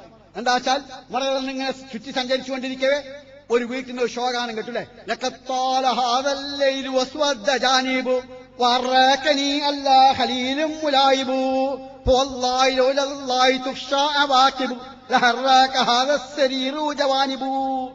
ചുറ്റും ഇരുണ്ടു തമോമയമായി രവിരേഖാകിയാണ് ഞാൻ, കൂട്ടിനു തോഴനില്ലായികയാലൻ മനക്കൂട് തുറന്നു ആ നിദ്ര പറന്നുപോയി. ഈശ്വരൻ സത്യമാണ്, ഈശ്വരന്റെ ശിക്ഷകൾ ആശൂയില്ല അടുപിക്കറ്റിലും. നിങ്ങൾക്കറിയാത്ത സംഭവം. അഥവാ ഒരു പെണ്ണിന്റെ ഭർത്താവ് യുദ്ധത്തിന് പോയപ്പോൾ ഒരു പെണ്ണിന്റെ ശോകാന, എന്റെ ഭർത്താവിന്റെ അസാന്നിധ്യം കൊണ്ട് എന്റെ നിദ്ര നീണ്ടുപോയല്ലോ, വല്ലാത്ത ദീർഘമായ രാവാണല്ലോ ഇത്. അള്ളാഹുവിനെ പേടിയില്ലായിരുന്നെങ്കിൽ ഈ കട്ടിൽ പാപവൃത്തിയിൽ ഏർപ്പെടുകയും ഈ കട്ടിൽ ഇളകുകയും ചെയ്യുമായിരുന്നു എന്നും കേട്ട ഉമർ കാര്യം മനസ്സിലായി. വീട്ടിൽ ചെന്ന് അന്വേഷിച്ചു. ഭർത്താവിന്റെ അസാന്നിധ്യത്തിൽ ഭർത്തൃമതിയായ ഒരു പെണ്ണിന് എത്ര കാലം സഹിക്കാനാവും, ക്ഷമിക്കാനാവും? പുതിയ നിയമം ആവിഷ്കരിച്ചു. ഇനി മുതൽ അള്ളാഹുവിന്റെ മാർഗത്തിൽ അള്ളാഹുവിന്റെ ദീനിന്റെ കാക്കാൻ വേണ്ടി യുദ്ധക്കളത്തിൽ പോകുന്നവനായാലും ശരി, അയാൾ ഭാര്യയുള്ളവനാണെങ്കിൽ 4 മാസത്തെക്കാളേറെ ഒരേ സമയം ഒരുമിച്ച് നിൽക്കാൻ പാടില്ല എന്ന് പറയും. പുതിയ നയമായിരുന്നു. ഇനി ഉസ്മാൻ ബിൻ അഫ്ഫാൻ എന്ന കാലത്ത് നിങ്ങൾക്കറിയാം എന്താണ് സംഭവം? സാമൂഹ്യ ഘടന മാറി, ആളുകൾ പല കാര്യങ്ങളിൽ വ്യാപൃതരായി. അപ്പൊ നമ്മൾ ഇമാമ് വെള്ളിയാഴ്ച ദിവസം മിമ്പറിൽ കയറി അസ്സലാമു അലൈക്കും വറഹ്മത്തുള്ളാഹി എന്ന് പറയുമ്പോൾ മുന്നിൽ 4 ആളുണ്ട്. ഉടനെ പറഞ്ഞു ഇപ്പഴി പറ്റൂല, ആളുകളെ സമയം അറിയിക്കണം. അതുകൊണ്ട് നിശ്ചയ സമയത്തൊരു ബാങ്ക്, ഇമാം മിമ്പറിൽ കയറിയാൽ വേറൊരു ബാങ്ക്, അങ്ങനെ 2 ബാങ്ക് ഉണ്ടായി. ഇങ്ങനെ 2 ബാങ്ക് ഉണ്ടായിരുന്നു. 2 ബാങ്ക് ആവശ്യമുണ്ടെങ്കിൽ ഇപ്പോഴും ഉപയോഗിക്കാം.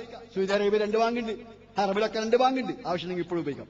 ഫാറൂഖ് കോളേജിൽ മർഹൂം അബുസ്സബാഹ് മൗലവിയുടെ കാലം തൊട്ട് CP അബൂബക്കർ മൗലവിയുടെ അബുസ്സബാഹ് മൗലവിയുടെ കാലം തൊട്ടൊക്കെ 2 ബാങ്കുണ്ട്. പണ്ടെനിക്കിച്ചല്ല ഉണ്ടായിരുന്നു 2 ബാങ്ക്. അത് ആവശ്യാനുസരണം ഉമർ റളിയല്ലാഹു അൻഹു സാഹചര്യം മാറിയപ്പോൾ ബാങ്ക് എന്ന കാര്യത്തിൽ വേറൊന്നിനല്ല, ബാങ്ക് അങ്ങ് 2 എണ്ണം ഉണ്ടാക്കി വെള്ളിയാഴ്ച. അതാ സംഭവിച്ചത്. ഇതായിരുന്നു ചരിത്രം. സാഹചര്യം മാറിയപ്പോൾ നയം മാറിയെന്നർത്ഥം. ഇനി നിങ്ങൾ ഓർത്തു നോക്കൂ, ഉമർ ബിൻ അബ്ദുൽ അസീസ് എന്ന കാലത്ത് ഇസ്ലാമിക രാഷ്ട്രത്തിലെ മതന്യൂനപക്ഷത്തിന്, ഇസ്ലാമിക സമൂഹത്തിന് ബാധകമായ 2 കാര്യം ബാധകമല്ല. ഒന്ന് സകാത്ത്. സകാത്ത് ഇസ്ലാമിക രാഷ്ട്രത്തിലെ മതന്യൂനപക്ഷങ്ങൾ കൊടുക്കേണ്ടതില്ല. രണ്ടാമത്തെ ആദർശ രാഷ്ട്രമെന്നതിൽ ആദർശ രാഷ്ട്രത്തിന് വേണ്ടി നിർബന്ധ സൈനിക സേവനത്തിൽ ഏർപ്പെടേണ്ടതും ഇല്ല. അപ്പോൾ പകരമായി അവർ കൊടുക്കേണ്ട ഒരു നികുതിയുണ്ട്. അവിടെ സംരക്ഷണവും സുരക്ഷിതത്വം ഉറപ്പുവരുത്താൻ രാഷ്ട്രത്തിന് അവർ നൽകേണ്ട നികുതിയുണ്ട്. അതാണ് ജിസിയ. എന്നാൽ ഉമർ ബിൻ അബ്ദുൽ അസീസ് റളിയല്ലാഹു കാലത്ത്, ഉമർ രണ്ടാമന്റെ കാലത്ത് ഈജിപ്തിലെ ക്രൈസ്തവ പുരോഹിതന്മാർ അവിടെ അനുയായികളെ യുദ്ധത്തിന് പ്രേരിപ്പിച്ചപ്പോൾ ജിസിയയിൽ നിന്ന് അവരെ ഒഴിവാക്കി പുതിയ സമീപനം സ്വീകരിച്ചു. ഇനി നിങ്ങൾ ഓർത്തു നോക്കൂ, 4 കർമ്മശാസ്ത്ര പണ്ഡിതന്മാർ എന്തെല്ലാം പുതിയ സമീപനമാണ് സ്വീകരിച്ചത്. നയപരമായി ഒരുപാട് പുതിയ സമീപനം സ്വീകരിച്ചു. അതുകൊണ്ടാണ് അവരുടെ കർമ്മശാസ്ത്രപരമായ വിഷയങ്ങളിൽ വളരെ ഭിന്നമായ നിലപാടുകൾ വന്നത്. അതിനാൽ ഇസ്ലാമിക ചരിത്രത്തിലുടനീളം നയപരമായ വ്യത്യാസങ്ങൾ ഉണ്ടായിട്ടുണ്ട്. അതിനാൽ നയം മാറിയിട്ടുണ്ട്, മാറേണ്ടതുണ്ട്. ഇവിടെ ജമാഅത്തെ ഇസ്ലാമി നയം മാറ്റിയിട്ടുണ്ട്. എന്തിനൊക്കെ മാറ്റി ആവശ്യമില്ലൊക്കെ മാറ്റി, ഇനി എന്തിനൊക്കെ മാറ്റുക ആവശ്യമില്ലൊക്കെ മാറ്റും. അതാണ് സംഭവം. മാറ്റാത്ത ഒരു വസ്താണ്, കാലത്തിന്റെ കാലൊച്ച കേൾക്കാത്ത, സമൂഹത്തിന്റെ നാടിമിടിപ്പുകൾ ഏറ്റുവാങ്ങാൻ കഴിയാത്ത, ജഡികമായ, ജീർണമായ, അചേതനമായ, നിശ്ചലമായ പ്രസ്ഥാനങ്ങൾക്ക് മാത്രമേ നയം മാറ്റാതെ മുന്നോട്ട് പോകാൻ കഴിയുള്ളൂ. അല്ല എങ്കിൽ ഒരു കൂട്ടർ നയം മാറ്റും, അപ്പ സംഘടന രണ്ടാവും. അതാണ് മുജാഹിദ് പ്രസ്ഥാനത്തിൽ സംഭവിച്ചത്. കാലപ്രവാഹത്തിനിടയിൽ സാമൂഹ്യമായ ഇടപെടലുകൾ മതപരമായ കാര്യത്തിൽ നടത്തേണ്ടി വന്നു.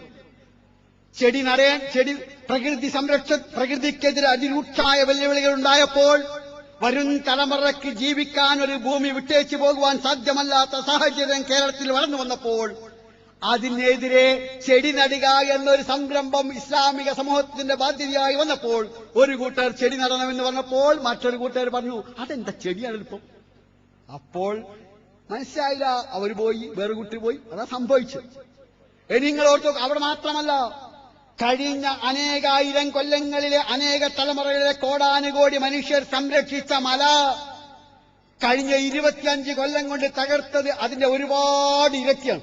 കഴിഞ്ഞ അനേകായിരം കൊല്ലങ്ങളിൽ അനേക തലമുറ കോടാനുകോടി മനുഷ്യർ തകർത്തതിനേക്കാൾ ഒരുപാട് ഇരട്ടി മല കഴിഞ്ഞ 25 കൊല്ലം കൊണ്ട് ആസുരമായ, എന്റെ സഹോദരി സൗദ പറഞ്ഞ പോലെ ആർത്തി പൂണ്ട പുതിയ തലമുറ തകർത്തു. അപ്പോൾ കേരളത്തിലെ മനുഷ്യസ്നേഹികൾക്ക്, അള്ളാഹുവിൽ വിശ്വാസമുള്ള അവന്റെ അടിയാറുകൾക്ക് ഈ ഭൂമിയെ നാളെ സ്വൈരമായി വിട്ടുകൊടുക്കണമെന്ന് ആഗ്രഹിക്കുന്ന ഒൽജിബാൽ ഔതാദ എന്ന് പറഞ്ഞ ഖുർആന്റെ അനുയായികൾക്ക് പറയേണ്ടി വരുന്നു, അരുത് കാട്ടാള, അരുത് കാട്ടാള, ഈ മല ഇനി തകർക്കല്ലേ എന്ന് പറയേണ്ടി വരും. അത് പറയുമ്പോൾ അതിനി പറയും, ഒരു കൂട്ടർ പറയും, ഇനിയും പറയും, കുറച്ചു കൂട്ടർ. അപ്പൊ പറയുമ്പോ വരുമ്പോ ഒന്ന് പോകും. അതല്ലാതെ നയം മാറ്റാന്നാണ് സംഭവിക്കുന്നത്. അതേണം അതുകൊണ്ട് നയം മാറേണ്ടി വരും, മാറ്റിയിട്ടുണ്ട്, മാറുകയും വേണം. ജമാഅത്തെ ഇസ്ലാം എന്തിനാ പറ്റും? 1947 മുമ്പ് ജമാഅത്തെ ഇസ്ലാമി പ്രവർത്തിച്ചത് അസ്വതന്ത്ര ഇന്ത്യയിലാണ്, വൈദേശികാധിപത്യത്തിലുള്ള ബ്രിട്ടീഷ് ഇന്ത്യയിലാണ്. അന്നത്തെ സാഹചര്യത്തിന് വേണ്ട നയമാണ് ജമാഅത്തെ ഇസ്ലാമി സ്വീകരിച്ചത്. ഒരു വൈദേശികാധിപത്യത്തിന് കീഴിൽ, ഒരു വൈദേശിക ഭരണത്തിന് കീഴിൽ അവിഭക്തമായ ഇന്ത്യയിൽ ജീവിച്ച നിലകൊണ്ട ഇസ്ലാമിക പ്രസ്ഥാനം അന്നത്തെ സാഹചര്യത്തിന് വേണ്ട നിലപാടുകൾ സ്വീകരിച്ചു. അതുകൊണ്ട് പ്രധാനമായും 2 കാര്യത്തെയാണ് എതിർക്കേണ്ടി വന്നത്. ഒന്ന്, സങ്കുചിതമായ ദേശീയതയിൽ ഊന്നി നിന്ന, സങ്കുചിതമായ ദേശീയതയ്ക്ക് വേണ്ടി നിലകൊള്ളുന്ന ആദർശങ്ങൾ എതിർക്കേണ്ടി വന്നു.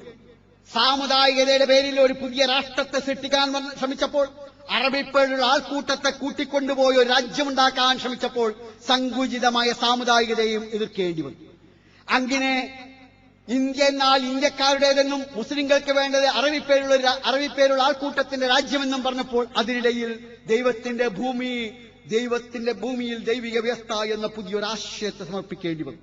ആ ആശയത്തിന് സകലമാന മൂർച്ചയും തെളിമയും നൽകിക്കൊണ്ടാണ് 1947 ആഗസ്റ്റ് 15 മുമ്പുള്ള അവിഭക്ത ഇന്ത്യയിൽ ജമാഅത്തെ ഇസ്ലാമി പ്രവർത്തിച്ചുകൊണ്ടിരുന്നത്. 1947 നിങ്ങൾക്കറിയാവുന്ന പോലെ സ്വാതന്ത്ര്യത്തോടൊപ്പം രാജ്യത്തിന്റെ വിഭജനവും നടന്നു. വിഭജനം എന്ന ഒരുപക്ഷെ മനുഷ്യ ചരിത്രത്തിൽ ഏറ്റവും ക്രൂരമായ വിഭജനമായിരുന്നു. ഇന്ത്യയിൽ നിന്ന് ലക്ഷക്കണക്കിന് മുസ്ലിങ്ങൾ പാകിസ്ഥാനിലേക്ക് പോയി, അവിടെ ആട്ടിയോടിക്കപ്പെടുകയും ചെയ്തു. അവിടെ നിന്ന് ലക്ഷക്കണക്കിന് ഹിന്ദു സഹോദരന്മാർ ഇന്ത്യയിലേക്ക് ആട്ടിയോടിക്കപ്പെട്ടു.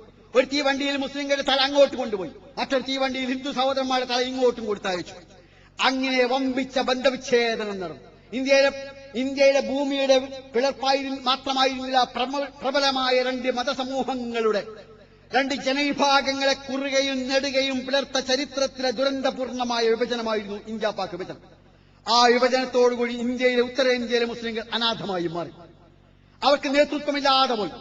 മാത്രമല്ല, ലക്ഷക്കണക്കിന് പാകിസ്ഥാൻ ഓടിവന്ന സഹോദര സമുദായത്തിലെ ആളുകൾ അതിരൂക്ഷമായ മുസ്ലിം വിരുദ്ധരുമായി മാറുകയും ചെയ്തു. ആ ചരിത്ര സന്ധിയിലാണ് ഹരിയാനയിൽ, പഞ്ചാബിൽ, ഡൽഹിയിൽ ലക്ഷക്കണക്കിന് മുസ്ലിങ്ങൾ മുർത്തദ്ദുകളായി മാറിയത്, മതപരിത്യാഗികളായി മാറിയത്, ഇസ്ലാം ഉപേക്ഷിച്ച് ഹിന്ദു മതത്തിലേക്ക് പോയത്. ആ ചരിത്ര സന്ധിയിൽ ആസേത് ഹിമാചലൻ നിറഞ്ഞു നിന്നിരുന്ന മുസ്ലിം ലീഗ് കേരളത്തിൽ മാത്രം ഒതുങ്ങിയപ്പോൾ, ജമിയത്തുൽ ഉലമായ ഹിന്ദിനെ പോലെ ഇന്ത്യയിലെ കോൺഗ്രസുകാരുടെ ആഭിമുഖ്യമുണ്ടായിരുന്ന പണ്ഡിത സംഘടന പുനഃസംഘടിപ്പിക്കാൻ വിസമ്മതിച്ചപ്പോൾ, ഇന്ത്യയിലെ ഒരൊറ്റ മുസ്ലിം സംഘടനയും പുനഃസംഘടനത്തിന് അറച്ച് പേടിച്ചു നിന്നപ്പോൾ 1948 ഏപ്രിൽ 16 ഇലാഹാബാദിൽ വെച്ച് ഇന്ത്യൻ ജമാഅത്തെ ഇസ്ലാമി പുനഃസംഘടിപ്പിക്കപ്പെട്ടു. മർഹൂം അബുൽ ലൈസ് ഇസ്ലാഹി നദിയുടെ നേതൃത്വത്തിൽ 1948 ഏപ്രിൽ 16 ഇന്ത്യൻ ജമാഅത്തെ ഇസ്ലാമി പുനഃസംഘടിപ്പിക്കപ്പെട്ട സാഹചര്യത്തെക്കുറിച്ച് നിങ്ങൾക്ക് നന്നായി അറിയാം. എന്തായിരുന്നു പശ്ചാത്തലം? 1947 ഡിസംബർ 8 രാംലീല ഗ്രൗണ്ടിൽ വെച്ച് RSS നേതാവായ ഗോൾവാൾക്കർ പ്രഖ്യാപിക്കുന്നു, ഇന്ത്യ എന്നൊരു ഹിന്ദു രാഷ്ട്രമാണ്. ശിവജിയുടെ ഗരില്ലാമർ ഉപയോഗിച്ചെങ്കിലും ഞങ്ങൾ ഈ രാജ്യത്തെ ഹിന്ദു രാഷ്ട്രമാക്കി മാറ്റുമെന്ന് പറഞ്ഞു. 1948 ജനുവരി 6 ഇന്ത്യയുടെ ആഭ്യന്തരമന്ത്രിയായ പട്ടേൽ പറഞ്ഞു, ഇന്ത്യയിലെ ഏറ്റവും വലിയ ദേശസ്നേഹികളുടെ സംഘടന RSS ആണ് എന്ന്. പക്ഷേ നിങ്ങൾക്കറിയാവുന്ന പോലെ ഇന്ത്യയിൽ നിറഞ്ഞു നിന്നിരുന്ന വർഗീയതയുടേതായ അന്തരീക്ഷം മാറിയത് ഗാന്ധിജി വധിക്കപ്പെട്ടു. വധിച്ചത് RSSകാരനായ ഗോഡ്സെയായിരുന്നു. അതോടുകൂടി ഇന്ത്യയുടെ സാമുദായിക അന്തരീക്ഷം താൽക്കാലികമായി ഒന്ന് മാറി. 1948 ഫെബ്രുവരി 4 RSS നിരോധിക്കപ്പെടുകയും 1950 പട്ടേൽ മരണമടയുകയും നാനാജി ദേശ്മുഖ്, ശ്യാമപ്രസാദ് മുഖർജി കേന്ദ്ര മന്ത്രിസഭയിൽ നിന്ന് പുറന്തള്ളപ്പെടുകയും ചെയ്തു. ഇത്തരമൊരു ചരിത്ര സന്ധിയിലാണ് 1948 ഏപ്രിൽ 16 ഇന്ത്യൻ ജമാഅത്തെ ഇസ്ലാമി പുനഃസംഘടിപ്പിക്കപ്പെട്ടത്. അപ്പോൾ അതിനു മുമ്പിലുണ്ടായിരുന്ന ഏറ്റവും വലിയ പ്രശ്നം മുർത്തദ്ദികളായ ആളുകളെ തിരിച്ചുകൊണ്ടുവരിക എന്നായിരുന്നു. മതപരിത്യാഗികളായ ആളുകളെ ഇസ്ലാമിലേക്ക് തിരിച്ചുകൊണ്ടുവരിക എന്നായിരുന്നു. ധൈര്യമായി നിങ്ങൾക്ക് പറയാൻ കഴിയും, തബ്ലീഗ് ജമാഅത്തും ജമാഅത്തെ ഇസ്ലാമിയുമാണ് മുർത്തദ്ദികളായി മാറിയ ലക്ഷക്കണക്കിന് ആളുകളെ ഹരിയാനയിൽ, പഞ്ചാബിൽ, ഡൽഹിയിൽ, ഇങ്ങനെ ഇന്ത്യയുടെ ഉത്തര ദിക്കുകളിൽ ഇസ്ലാമിലേക്ക് തിരിച്ചുകൊണ്ടുവരാനുള്ള വളരെ ആസൂത്രിതവും നിരന്തരവുമായ ശ്രമം നടത്തിയത്. അള്ളാഹുവിന്റെ അപാരമായ അനുഗ്രഹത്താൽ അതൊരു പടിയോളം വിജയിക്കുകയുണ്ടായി. അതോടൊപ്പം നടത്തിയ രണ്ടാമത്തെ ശ്രമം പുതിയ ആളുകൾ മതപരിത്യാഗികളായി മാറാതിരിക്കാനുള്ള ശ്രമമായിരുന്നു. പുതിയ മതപരിത്യാഗം സംഭവിക്കാതിരിക്കാനായിരുന്നു. അതിനുവേണ്ടിയാണ് 1951 52 ഇന്ത്യൻ ജമാഅത്തെ ഇസ്ലാമി റാംപൂരിൽ അതിന്റെ അഖിലേന്ത്യാ സമ്മേളനങ്ങൾ നടത്തിയത്. 1951 52 റാംപൂരിൽ അഖിലേന്ത്യാ സമ്മേളനം നടത്തിയത് സംഘടനയുടെ ശക്തി തെളിയിക്കാനായിരുന്നില്ല. അപകർഷബോധത്തിന് അടിപ്പെട്ട് ക്ഷമാപണ ശൈലിക്ക് വിധേയമായി അരക്ഷിത ബോധം അനുഭവിച്ച അസ്വസ്ഥമായി നിന്നിരുന്ന ഉത്തരേന്ത്യയിലെ മുസ്ലിം സമൂഹത്തിന് ആത്മവിശ്വാസം പകർന്നുകൊടുത്ത് അവർ മതപരിത്യാഗികളാവുക എന്ന പ്രക്രിയയിൽ തടഞ്ഞു നിർത്താനുള്ള ശ്രമത്തിന്റെ ഭാഗമായിരുന്നു 51 52 റാംപൂരിലെ ജമാഅത്തെ ഇസ്ലാമിയുടെ അഖിലേന്ത്യാ സമ്മേളനം. ഈ പ്രക്രിയ മുന്നോട്ട് പോകവെ 1956 വരെ ജമാഅത്തെ ഇസ്ലാമി അതിന്റെ ഭരണഘടന പോലും പുനഃസംഘടിപ്പിച്ചിരുന്നില്ല. കാരണം അതിന്റെ സകല ശ്രദ്ധയും ശ്രമവും ഇക്കാര്യത്തിലാണ് നൽകിയിരുന്നത്. 1956 അതിന്റെ ഭരണഘടന പുനഃസംഘടിപ്പിക്കപ്പെട്ടത്. അതിനുശേഷം അതിന്റെ ചതുർവർഷ പരിപാടികൾ ഉണ്ടാക്കാൻ തുടങ്ങി. 50 മുതൽ 60 വരെ സാമാന്യന ഇന്ത്യ ശാന്തമായ അന്തരീക്ഷമായി. കാരണം നേരത്തെ സൂചിപ്പിച്ച പോലെ സംഘപരിവാർ നിരോധിക്കപ്പെട്ട് പുനഃസംഘടിപ്പിക്കപ്പെട്ടപ്പോൾ RSSന് മേൽ ചില നിയന്ത്രണങ്ങളുണ്ടായിരുന്നു. ഇന്ത്യക്ക് ലഭിക്കാവുന്ന ഏറ്റവും വലിയ അവർഗീയനായ പ്രധാനമന്ത്രിയെ ലഭിക്കുകയും ചെയ്തിരുന്നു. പക്ഷെ 60 ഇന്ത്യയിൽ പിന്നെയും പ്രശ്നങ്ങൾ ഒരുപാടുണ്ടായി. ബാബരി മസ്ജിദിലെ പ്രശ്നമുണ്ടായി, അലിഗഡ് യൂണിവേഴ്സിറ്റിയിലെ മുസ്ലിം സ്വഭാവം എടുത്തു കളയുന്ന പ്രശ്നമുണ്ടായി, ജാമിയ മില്ലിയയുടെ പ്രശ്നമുണ്ടായി, വഖഫ് സ്വത്തുക്കളുടെ പ്രശ്നമുണ്ടായി, അതുപോലെ തന്നെ ഇന്ത്യയിലെ ഉറുദു ഭാഷയുടെ അവഗണിക്കുന്ന പ്രശ്നമുണ്ടായി. 60 നിങ്ങൾക്കറിയാവുന്ന പോലെ ഇന്ത്യയുടെ പ്രമുഖമായ നഗരങ്ങളിൽ വർഗീയ കലാപങ്ങൾ അരങ്ങേറാൻ തുടങ്ങി. ജംഷഡ്പൂർ, റൂർക്കല, മൊറാദാബാദ്, മീറത്ത്, അലഹബാദ്, അഹമ്മദാബാദ്, അലിഗഡ് തുടങ്ങി ഇന്ത്യയിലെ പ്രമുഖ നഗരങ്ങൾ വർഗീയ കലാപങ്ങളുടെ പിടിയിൽ അമർന്നു. അപ്പോഴാണ് ഇന്ത്യൻ ജമാഅത്തെ ഇസ്ലാമിയുടെ മുന്നിൽ പുതിയ പ്രശ്നം ഉയർന്നു വരുന്നത്. അതെന്താണെന്ന് ചോദിച്ചാൽ, ഈ രാജ്യത്തെ അതുവരെ പ്രധാനമായി ഏറ്റെടുത്തിരുന്ന 2 ബാധ്യതയാണ്. ഒന്ന്, ഈ രാജ്യത്തെ അമുസ്ലിം സഹോദരങ്ങളുടെ മുമ്പിൽ ഇസ്ലാമിനെ കുറിച്ച് തെറ്റിദ്ധാരണ നീക്കി അതിനെ പരിചയപ്പെടുത്തുക എന്ന്. ഇവിടെ എന്റെ പ്രിയപ്പെട്ട സഹോദരന്മാരുടെ സാന്ദർഭികമായ ഒരു കാര്യം കൂടി ഞാൻ സൂചിപ്പിക്കട്ടെ. ഇന്ത്യയിലെ സഹോദര സമൂഹങ്ങൾക്ക് ഇസ്ലാമിനെ കുറിച്ച് ഗുരുതരമായ തെറ്റിദ്ധാരണയും അജ്ഞതയുമുണ്ട്. കാരണം വളരെ വ്യക്തമാണ്. 13.5 നൂറ്റാണ്ട് കാലമായി ഈ രാജ്യത്തെ വായു പോലെ, വെള്ളം പോലെ, സൂര്യപ്രകാശം പോലെ, പ്രഭാതത്തിന്റെ കുളിർ കാറ്റ് പോലെ ഈ രാജ്യത്തെ മുഴുവൻ മനുഷ്യർക്കും ഒന്നുപോലെ അവകാശപ്പെട്ട അല്ലാഹു സുബ്ഹാനഹു വേദഗ്രന്ഥമായ വിശുദ്ധ ഖുർആന്റെ ആശയം ഇന്ത്യ രാജ്യത്തെ സഹോദര സമൂഹങ്ങൾക്ക് മനസ്സിലാക്കാൻ കഴിയുമായിരുന്നില്ല. പ്രാദേശിക ഭാഷകളിലോ ദേശീയ ഭാഷയിലോ വിശുദ്ധ ഖുർആന്റെ പരിഭാഷയോ വ്യാഖ്യാന ഗ്രന്ഥങ്ങളോ ഉണ്ടായിരുന്നില്ല. ഉള്ള എല്ലാ വ്യാഖ്യാന ഗ്രന്ഥങ്ങളും പരിഭാഷകളും ഉറുദു ഭാഷയിലായിരുന്നു. എന്നാൽ ഇന്ന് അള്ളാഹുവിന്റെ അപാരമായ അനുഗ്രഹത്താൽ ഇന്ത്യയിലെ എല്ലാ പ്രാദേശിക ഭാഷയിലും ദേശീയ ഭാഷയായ ഹിന്ദിയിലും ജമാഅത്തെ ഇസ്ലാമി വിശുദ്ധ ഖുർആന്റെ പരിഭാഷയും അതിന്റെ വ്യാഖ്യാന കൃതികളും പ്രസിദ്ധീകരിച്ചിട്ടുണ്ട്. ഇസ്ലാമിനെ പരിചയപ്പെടുത്താൻ കഴിയുന്ന ഗ്രന്ഥങ്ങളും പുറത്തിറക്കിയിട്ടുണ്ട്. അങ്ങനെ ഈ രാജ്യത്തെ സഹോദര സമൂഹങ്ങൾക്ക് ഇസ്ലാമിനെ പരിചയപ്പെടുത്തുക എന്നതായിരുന്നു അങ്ങേറ്റെടുത്തിരുന്ന ഒരു ബാധ്യത. രണ്ടാമത്തേത് മുസ്ലിം സമൂഹത്തിന്റെ സംസ്കരണമായിരുന്നു. അവിടെയാണ് മൂന്നാമത്തെ ഒരു ബാധ്യത ചേർന്ന് വന്നത്. അതെന്താണെന്ന് ചോദിച്ചാൽ, സ്വന്തം സമുദായം ഉൾപ്പെടെ ഈ രാജ്യത്തെ മർദ്ദിക്കപ്പെടുന്ന, അടിച്ചമർക്കപ്പെടുന്ന നിസ്സഹായരായ മനുഷ്യരുടെ രക്ഷയ്ക്ക് വേണ്ടി, അവരുടെ മുഖ്യ താൽപര്യ സംരക്ഷണത്തിന് വേണ്ടി ശ്രമിക്കുന്നത് ഇഖാമത്തിന്റെ ഭാഗമാണോ അല്ലേ എന്ന പ്രശ്നമാണ്. അഥവാ മാറി വന്ന ഇന്ത്യൻ സാഹചര്യത്തിൽ സാമുദായികമായ സംഘർഷങ്ങൾ ഉണ്ടാവുകയും മുസ്ലിം സമുദായം മർദ്ദിതമായി മാറുകയും അവർ പീഡാനുഭവങ്ങൾ ഏറ്റുവാങ്ങേണ്ടി വരികയും ചെയ്തപ്പോൾ, അവരുടെ സാംസ്കാരിക അസ്തിത്വവും വ്യക്തിത്വവും വെല്ലുവിളികൾക്ക് വിധേയമായപ്പോൾ പുതിയൊരു പ്രശ്നം ഉയർന്നു വന്നു. ആ പ്രശ്നം ഈ രാജ്യത്തെ മതന്യൂനപക്ഷങ്ങളുടെ ന്യായമായ അവകാശങ്ങളുടെ സംരക്ഷണം, മുഖ്യമായ താൽപര്യങ്ങളുടെ സംരക്ഷണം ഇഖാമത്തിന്റെ ഭാഗമാണോ, അതിനുവേണ്ടി ജമാഅത്തെ ഇസ്ലാമി ശ്രമിക്കേണ്ടതുണ്ടോ എന്നാണ്. മറുപടി കിട്ടുവാൻ ഒട്ടും പ്രയാസപ്പെടേണ്ടി വന്നില്ല. കാരണം വിശുദ്ധ 136 തവണ പേരെടുത്ത് പറഞ്ഞ ഹദരത്ത് മൂസ അലൈഹിസ്സലാമയുടെ മുഖ്യ നിയോഗങ്ങളിലൊന്ന് മർദ്ദിതരായ ഇസ്രായേലി സമൂഹത്തിന്റെ വിമോചനമായിരുന്നു എന്നതുകൊണ്ട് തന്നെ ഇന്ന ഫിർഔന അലാ ഫിൽ അർദി വജഅലഹാ അലാശൻ യസ്തദീഫു ത്വായിഫതൻ മിൻഹും യുദബ്ബിഹു അബ്നാഅഹും വയസ്തഹീ നിസാഅഹും ഇന്നഹു കാന മിനൽ മുഫ്സിദീൻ ونريد أن نمن على الذين استضعفوا في الأرض ونجعلهم أئمة ونجعلهم الوارثين എന്ന് വിശുദ്ധ ഖുർആൻ പറയുക വഴി മാത്രമല്ല, وأورثنا القوم الذين كانوا يستضعفون مشارق الأرض مغاربها التي باركنا فيها وتمت كلمة ربك الحسنى على بني إسرائيل بما صبروا എന്ന ഖുർആന്റെ പ്രഖ്യാപനത്തിലൂടെ നാം മനസ്സിലാക്കുന്നു, അന്ധവിശ്വാസങ്ങളും അനാചാരങ്ങളും നിലനിന്നിരുന്ന ഈജിപ്തിലെ ഇസ്രായേലി സമൂഹത്തിന്റെ മോചനം മൂസ അലൈഹിസ്സലാമയുടെ നിയോഗത്തിന്റെ മുഖ്യ ലക്ഷ്യങ്ങളിൽ ഒന്നായിരുന്നു. അതുകൊണ്ട് ഇന്ത്യയിലെ മുസ്ലിം സമൂഹത്തിന്റെ സുരക്ഷ എന്നത് തീർച്ചയായും ഈ രാജ്യത്തെ ഇഖാമത്തിന്റെ ഭാഗമാണ്, ഇസ്ലാമിക സമൂഹത്തിന്റെ ബാധ്യതയിൽപ്പെടുന്നു എന്നും. അങ്ങനെയാണ് 1961 അതിനുവേണ്ടി തെരഞ്ഞെടുപ്പ് രാഷ്ട്രീയത്തെ ഉപയോഗിക്കാമോ ഇല്ലേ എന്ന പ്രശ്നം ആലോചനയ്ക്ക് വരുന്നു. 1961 മെയ് മാസത്തിൽ ആ വിഷയത്തെ പഠിക്കുവാൻ പണ്ഡിതന്മാരുടെ സമിതിയെ നിശ്ചയിക്കുകയും അതേ കൊല്ലം തത്വത്തിൽ തീരുമാനിക്കുകയും ചെയ്തു, ഇസ്ലാമിന്റെയും മുസ്ലിങ്ങളുടെയും മുഖ്യ താൽപര്യ സംരക്ഷണത്തിനു വേണ്ടി സാഹചര്യം അനുകൂലമാകുമ്പോൾ തെരഞ്ഞെടുപ്പ് രാഷ്ട്രീയത്തെ വരെ ഉപയോഗിക്കാമെന്ന്. അന്ന് മുതൽ ജമാഅത്തെ ഇസ്ലാമി അതിന്റെ പോളിസിയിൽ എഴുതിക്കൊണ്ടിരുന്നു, തെരഞ്ഞെടുപ്പ് രാഷ്ട്രീയം ഞങ്ങൾക്ക് വിലക്കപ്പെട്ട കനിയല്ല എന്ന്. പക്ഷേ 1962 ഇത് ഉപയോഗിക്കണമോ എന്ന ആലോചനയുണ്ടായി. ജമാഅത്തെ ഇസ്ലാമി വേണ്ടത്ര സംഘടനാപരമായി ശക്തിയാർജിക്കാത്തതുകൊണ്ടും ജമാഅത്തെ ഇസ്ലാമിയുടെ സന്ദേശം രാജ്യനിവാസികൾ വേണ്ടവിധം മനസ്സിലാക്കാത്ത സാഹചര്യമുള്ളതുകൊണ്ടും ഇപ്പോൾ പങ്കെടുക്കേണ്ടതില്ല എന്ന് തീരുമാനിച്ചു. തുടർന്നുള്ള ഓരോ 4 വർഷവും ജമാഅത്തെ ഇസ്ലാമി അതിന്റെ പ്രവർത്തകന്മാരോട് ചോദിച്ചുകൊണ്ടേയിരുന്നു, നമുക്ക് എത്രത്തോളം സ്വാധീനമുണ്ട്, എത്രത്തോളം സാധ്യതകളുണ്ട് എന്ന്. അങ്ങനെ അത് ഉപയോഗിച്ചിട്ടില്ലായിരുന്നു. പിന്നെ ഒരു പ്രതിസന്ധി ഘട്ടത്തിൽ ഉപയോഗിച്ചു, അത് അടിയന്തരാവസ്ഥാ ഘട്ടത്തിലാണ്. ഇന്ത്യൻ മുസ്ലിങ്ങൾ സ്വതന്ത്ര ഇന്ത്യയിൽ ഏറ്റവും കടുത്ത പ്രതിസന്ധി അഭിമുഖീകരിച്ച, നട്ടുച്ചയ്ക്ക് കുരുട്ട് വന്ന അടിയന്തരാവസ്ഥയുടെ കരാളമായ നാളുകളിൽ അതിന് മോചനം കിട്ടാൻ വേണ്ടി, ഇഖാമത്തിന് വേണ്ടി പ്രവർത്തിക്കാനുള്ള സ്വാതന്ത്ര്യം ഈ രാജ്യത്തെ ഇസ്ലാമിക സമൂഹത്തിന് ലഭിക്കാൻ വേണ്ടി ആദ്യമായി ജമാഅത്ത് പ്രവർത്തകന്മാർ അവരുടെ വോട്ടവകാശം വിനിയോഗിച്ചു. പക്ഷേ തുടർന്ന് അത് ഉപയോഗിച്ചത് 1985 ശേഷം. എന്തായിരുന്നു സാഹചര്യം?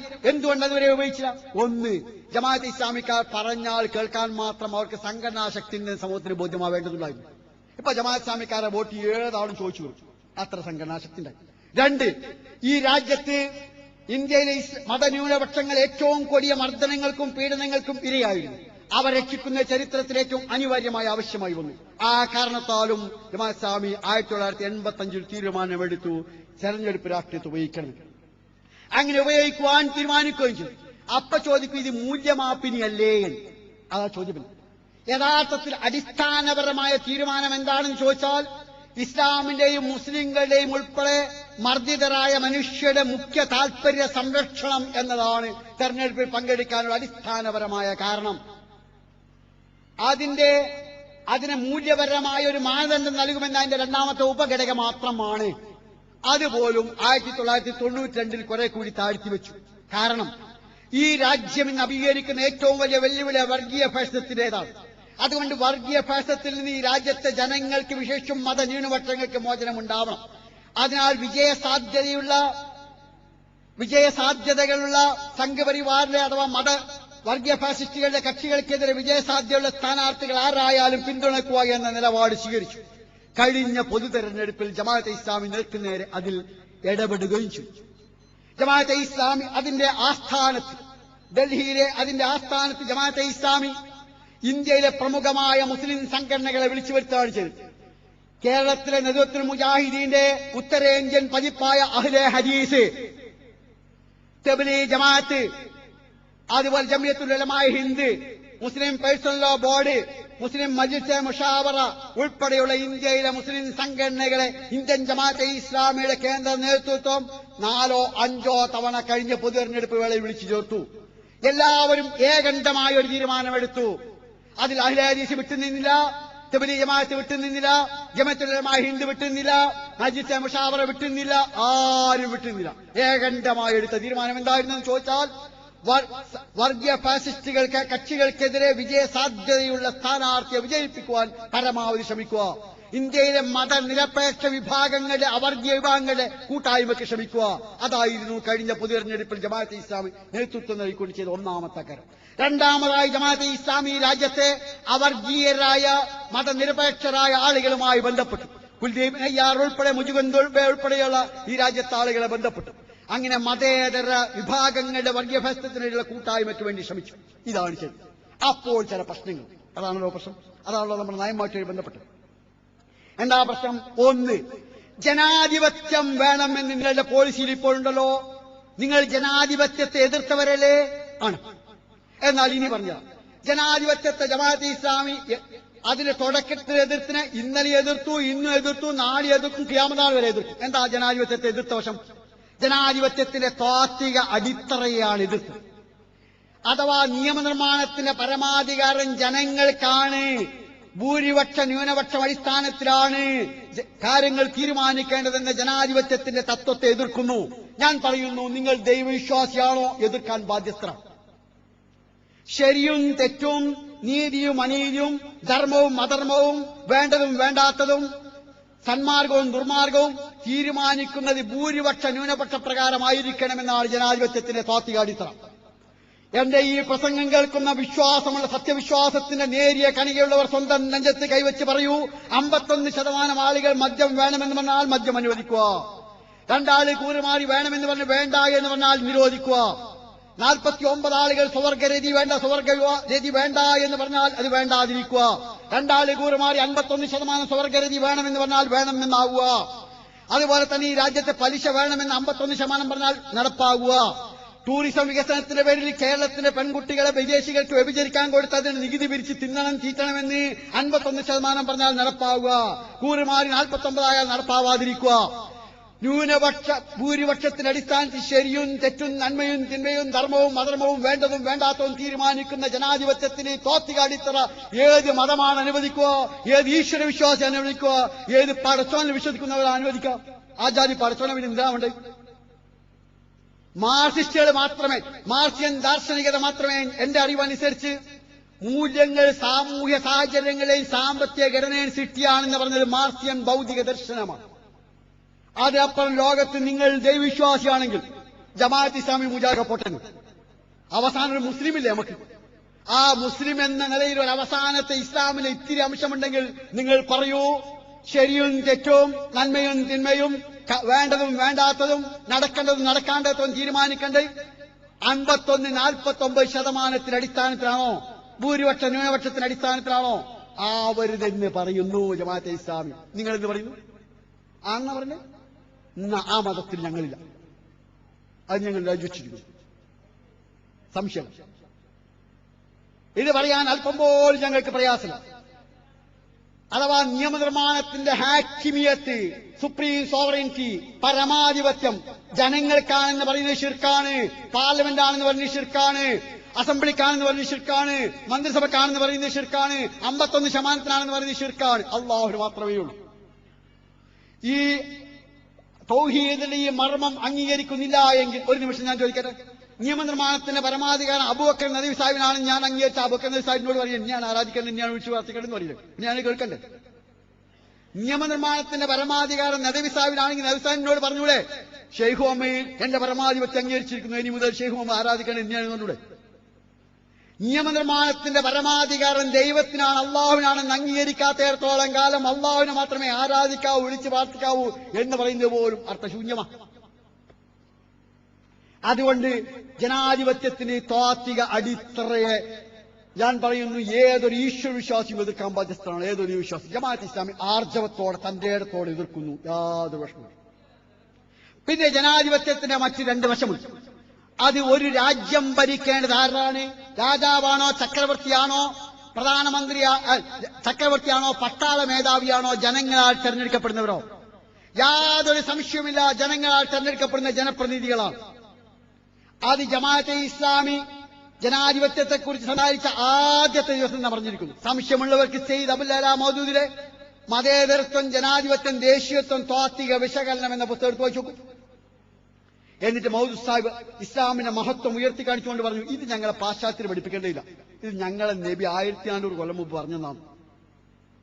അതുകൊണ്ട് രാജ്യം ഭരിക്കേണ്ടത് ആരെന്ന ചോദ്യത്തിന് ജനങ്ങളുടെ പ്രതിനിധി എന്ന മറുപടി ഇസ്ലാം നൽകിയിരിക്കുന്നു. ആ മറുപടി ജനാധിപത്യം കടമെടുത്തിരിക്കുന്നു. എന്താ അങ്ങോട്ട് പറയാൻ പറ്റാ? ജനാധിപത്യം ഇങ്ങോട്ടെടുത്താ, പാശ്ചാത്യന്റെ ഇങ്ങോട്ടെടുത്തല്ല, നമ്മൾ അങ്ങോട്ടെടുത്ത. അങ്ങനെ കുറെ ആൾ എടുത്തുകൾ, ഞാൻ പിന്നെ സമയം ഉണ്ടെങ്കിൽ പറഞ്ഞത്. പിന്നെ മൂന്നാമത്തെ, ഈ രാജ്യത്തിന്റെ വ്യവസ്ഥ മാറേണ്ടത് എങ്ങനെയാണ്? അട്ടിമറിയിലൂടെയാണോ, പട്ടാള വിപ്ലവത്തിലൂടെയാണോ, സായുധ കലാപത്തിലൂടെയാണോ, ഗൂഢപ്രവർത്തനത്തിലൂടെയാണോ, മനം മാറ്റത്തിലൂടെയാണോ വ്യവസ്ഥ മാറേണ്ടത്? ജമാഅത്തെ ഇസ്ലാമി ഉറച്ചു വിശ്വസിക്കുന്നു മനം മാറ്റത്തിലൂടെയാണ് വ്യവസ്ഥ മാറേണ്ടത്. അതുകൊണ്ടാണ് സമാധാനപരമായ മാർഗങ്ങളിലൂടെ ആശയപ്രചാരണം നടത്തി ആദർശ പ്രബോധനത്തിലൂടെ മനുഷ്യ മനസ്സുകളെ മാറ്റി വ്യവസ്ഥ മാറ്റുക. അതാണ് ജനാധിപത്യത്തിന്റെ രണ്ട് രീതിശാസ്ത്രങ്ങളെ ജമാഅത്തെ ഇസ്ലാമി അംഗീകരിക്കുന്നു, താത്വിക അടിത്ത് എതിർക്കുന്നു. ഇന്നലെയും അങ്ങനെയാണ്, ഇന്നും അങ്ങനെയാണ്, നാളെയും അങ്ങനെയാണ്, ഖിയാമത്ത് നാൾ വരെ അങ്ങനത്തെ. മനസ്സിലായിട്ട് അല്ലെങ്കിൽ ഒന്നും കൂടി പറയാം. ശരിയും തെറ്റും, നന്മയും തിന്മവും, ധർമ്മവും അധർമ്മവും, നീതിയും അനീതിയും, വേണ്ടതും വേണ്ടാത്തതും തീരുമാനിക്കാൻ അധികാരം ജനങ്ങൾക്കാണ്, ഭൂരിപക്ഷ ന്യൂനപക്ഷത്തിനാണെന്ന ജനാധിപത്യത്തിന് താത്വിക അടിത്തറയെ പുറംകാൽ കൊണ്ട് തട്ടിത്തെറിപ്പിക്കുന്നു. അറബിക്കടലിലേക്ക് അപ്പുറത്തെ കടലിൽ അടിയപ്പുറത്ത്. അതേസമയം ഞങ്ങൾ ജനാധിപത്യത്തിന്റെ രണ്ട് രീതിശാസ്ത്രത്തെ അനുകൂലിക്കുന്നു. ഒരു രാജ്യം ഭരിക്കേണ്ടത് ആരെന്ന ചോദ്യത്തിന് ജനങ്ങളാൽ തെരഞ്ഞെടുക്കപ്പെടുന്ന ജനപ്രതിനിധികൾ എന്ന ഇസ്ലാമിക ഷൂറയിൽ ഊന്നി നിൽക്കുന്ന ജനാധിപത്യത്തിന്റെ തന്നെ മൂല്യങ്ങൾ അംഗീകരിക്കുന്നു. ഒരു രാജ്യത്തിന്റെ വ്യവസ്ഥ മാറേണ്ടത് എങ്ങനെയെന്ന ചോദ്യത്തിന് പട്ടാള വിപ്ലവമല്ല, അട്ടിമറിയല്ല, ഗൂഢപ്രവർത്തനമല്ല, സായുധ കലാപമല്ല, മറിച്ച് മനം മാറ്റത്തിലൂടെ വ്യവസ്ഥാമാറ്റം, ആശയപ്രബോധനത്തിലൂടെ, ആശയപ്രചാരണത്തിലൂടെ വ്യവസ്ഥാമാറ്റം എന്ന ജനാധിപത്യത്തിന്റെ രീതിശാസ്ത്രത്തെയും അംഗീകരിക്കുന്നു. ഇതാണ് ജനാധിപത്യത്തിന്റെ നിലപാട്. ഇനിയുള്ളത് സെക്യുലറിസം. സെക്യുലറിസത്തിന് രണ്ട് തരം വ്യാഖ്യാനങ്ങൾ നിങ്ങൾക്ക് ഏവർക്കും അറിയാവുന്ന പോലെ. ഒന്ന് പാശ്ചാത്യ വ്യാഖ്യാനം. ഇതൊക്കെ എന്തായാലും അവിടെയാണ്. അതുകൊണ്ട് അവിടെ അവരുടേതായ ഭാഷയിൽ പറഞ്ഞവർ എൻസൈക്ലോപീഡിയ ബ്രിട്ടാനിക്ക, ചേംബേഴ്സ് എൻസൈക്ലോപീഡിയ, അതുപോലെ തന്നെ ജോഡ്, ഇങ്ങനെയുള്ള ദാർശനികന്മാരെല്ലാം പറഞ്ഞു മനുഷ്യ ജീവിതത്തിന് മതത്തെ മാറ്റി നിർത്തുന്നതിനാണ് സെക്യുലറിസം എന്ന് പറയുക. ദൈവത്തെയും മതത്തെയും മനുഷ്യ ജീവിതത്തിൽ നിന്ന് മാറ്റി നിർത്തുന്നതിനാണ് സെക്യുലറിസം എന്ന് പറയുക എന്ന് പറയും. ആ സെക്യുലറിസത്തെ ആണ് യഥാർത്ഥത്തിൽ 1940കളിൽ സെയ്ദ് അബുൽ അല മൗദൂദി അദ്ദേഹത്തിന്റെ മതേതരത്വം, ജനാധിപത്യം, ദേശീയത്വം, താത്വിക വിശകലനത്തിൽ എതിർത്തത്. ശരി. പിന്നെ ഇന്ത്യ വന്നപ്പോൾ നിങ്ങൾക്കറിയാം, സ്വതന്ത്ര ഇന്ത്യയിലെ ഭരണഘടനാ നിർമ്മാതാവായിരുന്ന അംബേദ്കർ ഉൾപ്പെടെ, ജവഹർലാൽ നെഹ്റു, ഡോക്ടർ രാധാകൃഷ്ണൻ, രാജേന്ദ്ര പ്രസാദ് ഉൾപ്പെടെയുള്ളവർ ഇന്ത്യൻ സെക്യുലറിസത്തിന് വിശദീകരണം നൽകി. എന്താ നൽകേണ്ടത്? കാരണം യഥാർത്ഥ സെക്യുലറിസം അതല്ലാത്തതുകൊണ്ട്, പാശ്ചാത്യ ലോകത്ത് വേറൊന്നായതുകൊണ്ട് അവരൊക്കെ പറഞ്ഞു ഇന്ത്യയിൽ സെക്യുലറിസം എന്നതുകൊണ്ട് ഉദ്ദേശിക്കുന്നത് എല്ലാ മതങ്ങളോടും തുല്യ സമീപനം സ്വീകരിക്കുക, ഏതെങ്കിലും മതത്തിന് പ്രത്യേകമായ അവസ്ഥ നൽകാതിരിക്കുക, എല്ലാ പ്രത്യേകമായ പരിഗണനയോ അവഗണനയോ ഒരു മതത്തിനോ മതസമൂഹത്തിനോ ഉണ്ടാവുകയില്ല, എല്ലാ മതങ്ങളോടും തുല്യ നിലപാട്. തീർച്ചയായും അതിനെ ജമാഅത്തെ ഇസ്ലാമി അംഗീകരിക്കുന്നു. പക്ഷേ അതേ ഇന്ത്യൻ സെക്യുലറിസത്തിൽ തന്നെ ഒരു കാര്യവും കൂടിയുണ്ട്. അതെന്താണെന്ന് ചോദിച്ചാൽ, സാമൂഹ്യ, സാമ്പത്തിക, സാംസ്കാരിക, രാഷ്ട്രീയ, ഭരണമേഖലകളിൽ നിന്ന് മതത്തെ തീർത്തും മാറ്റി നിർത്തണം എന്ന് അതിനെ അനുകൂലിക്കുന്നില്ല. ഇനി ഞാൻ ചോദിക്കട്ടെ, നിങ്ങൾ സത്യവിശ്വാസികളാണെങ്കിൽ നിങ്ങൾ അനുകൂലിക്കുന്നുണ്ടോ? സാമൂഹ്യ, സാമ്പത്തിക, സാംസ്കാരിക, രാഷ്ട്രീയ ഭരണമേഖലയിൽ നിന്ന് മതത്തെ മാറ്റി നിർത്തണമെന്ന ഇന്ത്യൻ സെക്യുലറിസത്തിന്റെ വിശദീകരണത്തെ നിങ്ങൾ അംഗീകരിക്കുന്നുണ്ടോ? ഞങ്ങൾ സത്യവിശ്വാസികളെന്നിൽ എല്ലാ മതങ്ങളോടും തുല്യ നിലപാട്. തീർച്ചയായും അതിന് ജമാഅത്തെ ഇസ്ലാമി അംഗീകരിക്കുന്നു. പക്ഷേ അതേ ഇന്ത്യൻ സെക്യുലറിസത്തിൽ തന്നെ ഒരു കാര്യം കൂടിയുണ്ട്. അതെന്താണെന്ന് ചോദിച്ചാൽ, സാമൂഹ്യ, സാമ്പത്തിക, സാംസ്കാരിക, രാഷ്ട്രീയ ഭരണമേഖലകളിൽ നിന്ന് മതത്തെ തീർത്തും മാറ്റി നിർത്തണമെന്ന് അതിന് അനുകൂലിക്കുന്നില്ല. ഇനി ഞാൻ ചോദിക്കട്ടെ, നിങ്ങൾ സത്യവിശ്വാസികളാണെങ്കിൽ നിങ്ങൾ അനുകൂലിക്കുന്നുണ്ടോ? സാമൂഹ്യ, സാമ്പത്തിക, സാംസ്കാരിക, രാഷ്ട്രീയ ഭരണമേഖലയിൽ നിന്ന് മതത്തെ മാറ്റി നിർത്തണമെന്ന ഇന്ത്യൻ സെക്യുലറിസത്തിന്റെ വിശദീകരണത്തെ നിങ്ങൾ അംഗീകരിക്കുന്നുണ്ടോ? ഞങ്ങൾ സത്യവിശ്വാസികളെന്നിൽ അംഗീകരിക്കുക സാധ്യമല്ല. അതേസമയം എല്ലാ മതസമൂഹങ്ങളോടും എല്ലാ ജനവിഭാഗങ്ങളോടും ഒരേ സമീപനം സ്വീകരിക്കുക, ആർക്കും പ്രത്യേകമായ പരിഗണനയോ അവഗണനയോ ഉണ്ടാവാതിരിക്കുക എന്ന ഇന്ത്യൻ സെക്യുലറിസത്തിന് നൽകപ്പെട്ട വിശദീകരണങ്ങളോട് 100% യോജിക്കുകയും ചെയ്യുന്നു. അതിനാൽ ഇവിടെ സെക്യുലറിസത്തിന് പകരം ഇന്ത്യയിൽ വരാനുള്ളത് വർഗീയ ഫാഷിസമായതുകൊണ്ട് വർഗീയ ഫാഷിസത്തെക്കാളേറെ ഗുണകരമായത് മതേതര ജനാധിപത്യമാണ് എന്നതുകൊണ്ട് യാതൊരു സംശയമില്ല. ഇന്ത്യൻ ജമാഅത്തെ ഇസ്ലാമി മതേതര ജനാധിപത്യത്തെ പിന്തുണക്കുന്നു. അപ്പൊ അത് മുമ്പ് പറഞ്ഞതിനെതിരാണോ? മുമ്പ് പറഞ്ഞതിനോട് കേൾക്കൊണ്ട് മനസ്സിലായിട്ടെങ്കിൽ എതിരാണ്, മനസ്സിലായതുമല്ല. പറഞ്ഞത് മനസ്സിലായാൽ എതിരല്ല, മനസ്സിലായില്ലെങ്കിൽ എതിരാണ്. അഖഫുൽ ദർറൈൻ, രണ്ട് തിന്മകളിൽ ലഘുവായ തിന്മയെ സ്വീകരിക്കുവാൻ പലപ്പോഴും സമൂഹം നിർബന്ധിതമാണ്. അതിന്റെ അർത്ഥം അതിനുള്ള നിലപാട് മാറി എന്നല്ല, ഈ സാഹചര്യത്തിൽ സ്വീകരിക്കേണ്ട സമീപനം അതാണ് എന്ന്. ഒരു സാഹചര്യത്തിലും മുഅല്ലഫത്ത് ഖുലൂബിന് സക്കാത്തില്ല എന്നല്ല, ഒരു സാഹചര്യത്തിലും യുദ്ധഭൂമി സൈനികർക്ക് വായിച്ചു കൊടുക്കൂല എന്നല്ല, ഒരു സാഹചര്യത്തിലും യുദ്ധകാലത്ത് കല്യാണം കഴിച്ച പെണ്ണെ പിന്നെ കെട്ടാൻ പാടില്ല എന്നല്ല, ആ സാഹചര്യത്തിന് ബാധകമാണ്. അതുപോലെ മതേതരത്വത്തിന്റെ സാമൂഹ്യ, സാമ്പത്തിക, സാംസ്കാരിക മേഖല മതേതരത്വം മാറ്റി നിർത്തുക എന്ന മതേതരത്വം ഇസ്ലാമിന്റെ മൗലികമായ അടിത്തറകൾക്കെതിരാണ്. പക്ഷെ എതിരാണെങ്കിൽ കൂടി ഇന്ത്യയിൽ വരാനുള്ളത്, അത് പോയാൽ വരാനുള്ളത് വർഗീയ ഫാസിസമായതുകൊണ്ട് അതിനേക്കാൾ നല്ലത് മതേതര ജനാധിപത്യമാണ്. അതുകൊണ്ട് ഞങ്ങൾ മതേതര ജനാധിപത്യത്തെ അനുകൂലിക്കുന്നു, പിന്തുണയ്ക്കുന്നു, ശക്തിപ്പെടുത്തുന്നു. അതുകൊണ്ടാണ് forum four democracy and communal Amity വരെ ജമാഅത്തെ ഇസ്ലാമി ഉണ്ടാക്കി പ്രവർത്തിക്കുന്നത്. ഒരു പ്രശ്നവും. അപ്പോൾ മതേതരത്വത്തോട് നിലപാട് അതാണ്. ഈ തെരഞ്ഞെടുപ്പിൽ ഷിർക്ക് എന്ന് പറഞ്ഞത് ഷിർക്കല്ലാതാക്കിയോന്നാ പ്രശ്നം. പിന്നെ നയപരമായ പ്രശ്നം അതാണ്. ജമാഅത്തെ ഇസ്ലാമി പറഞ്ഞിരുന്നു, നിങ്ങൾ വോട്ട് ചെയ്യലും തെരഞ്ഞെടുപ്പിൽ പങ്കെടുക്കലും ഷിർക്കാണെന്ന് പറഞ്ഞല്ലോ. ഇപ്പോൾ നിങ്ങൾ വോട്ട് ചെയ്യുന്നു എന്ന് മാത്രമല്ല അഹമഹിമയാ നിങ്ങൾ മുന്നോട്ട് പോകുന്നു എന്ന് പറഞ്ഞാൽ ഇതാണ് ചോദ്യം. അതുകൊണ്ട് നിങ്ങൾ ഇങ്ങനെ ഷിർക്ക് ഹലാലാക്കിയോ ഹറാം ഹലാലാക്കിയോ? ജമാഅത്തെ ഇസ്ലാമി ഷിർക്കാണെന്ന് പറഞ്ഞു. ഇന്നും ഷിർക്കാണ്, ഇന്നലെയും ഷിർക്കാണ്, നാളെയും ഷിർക്കാണ്. എന്താ ഷിർക്കാന്ന് പറഞ്ഞത്? ഒരു സംശയം നിങ്ങൾക്ക് വേണ്ട. ഒരാൾ ദൈവേതര ഭരണവ്യവസ്ഥയ്ക്ക് കീഴിൽ, കേട്ടോളൂ, ദൈവേതര ഭരണവ്യവസ്ഥയ്ക്ക് കീഴിൽ ദൈവേതര ഭരണവ്യവസ്ഥ നടത്തേണ്ടതിനായി തെരഞ്ഞെടുപ്പിൽ മത്സരിക്കുകയും അസംബ്ലിയിൽ പോവുകയും ചെയ്യുന്ന പക്ഷം അത് തൗഹീദിന് വിരുദ്ധവും അനനുവദനീയവുമാണ്. ഇന്ത്യൻ ജമാഅത്തെ ഇസ്ലാം 27 വർഷം എന്നതാണ് ഉദ്ധരിച്ചത്. നമ്മളെ സാക്ഷാൽ മുജാഹിദുകളുടെ പത്രം. എന്താ സംഭവം? അനിസ്ലാമിക വ്യവസ്ഥ, അല്ലെങ്കിൽ ദൈവേതര വ്യവസ്ഥ, അല്ലെങ്കിൽ ജാഹിലിയ വ്യവസ്ഥ, അല്ലെങ്കിൽ താവൂത്ത് വ്യവസ്ഥ, എന്ത് പറഞ്ഞാലും വേണ്ട, അള്ളാഹുവിന്റെ വ്യവസ്ഥ അല്ലാത്ത വ്യവസ്ഥ. ആ വ്യവസ്ഥ സ്ഥാപിക്കാനോ നിലനിർത്താനോ ഉദ്ദേശിച്ചോ ലക്ഷ്യം വെച്ചോ ഇലക്ഷനിൽ പങ്കെടുക്കുന്നതും വോട്ട് ഷിർക്കാണ്, തൗഹീദിനെതിരാണ്, അനിസ്ലാമികമാണ്, ഇന്നലെയാണ്, ഇന്നാണ്, നാളെയാണ്, മറ്റന്നാളുമാണ്, ഖിയാമത്ത് നാൾ വരെയാണ്, മാറൂല. ഒന്നുകൂടി നിങ്ങൾ പറഞ്ഞോളൂ.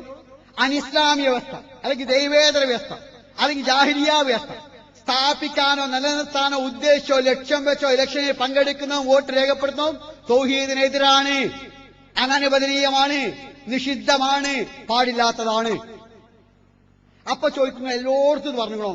നിങ്ങൾ എല്ലായിടത്തും സാഹിബ് ചോദിച്ചെന്നെ വയ്യാക്ക നസ്തൈൻ എന്നോടത്ത് അഭൗതികമായ മാർഗത്തിലൂടെ ഗുണമോ ദോഷമോ ലഭിക്കുമെന്നോ ശിക്ഷയെ ഭയപ്പെട്ടുകൊണ്ടോ നിന്നോട് മാത്രം സഹായം തേടുന്നു വയ്യാക്ക നസ്തൈന് അർത്ഥം പറയുന്നു. നിന്നോട് മാത്രം സഹായം തേടുന്നല്ലേ പറയുള്ളൂ. പിന്നെ കുസൃതി ചോദ്യം ഉണ്ടാവുമ്പോ മറുപടി പറയുന്നു.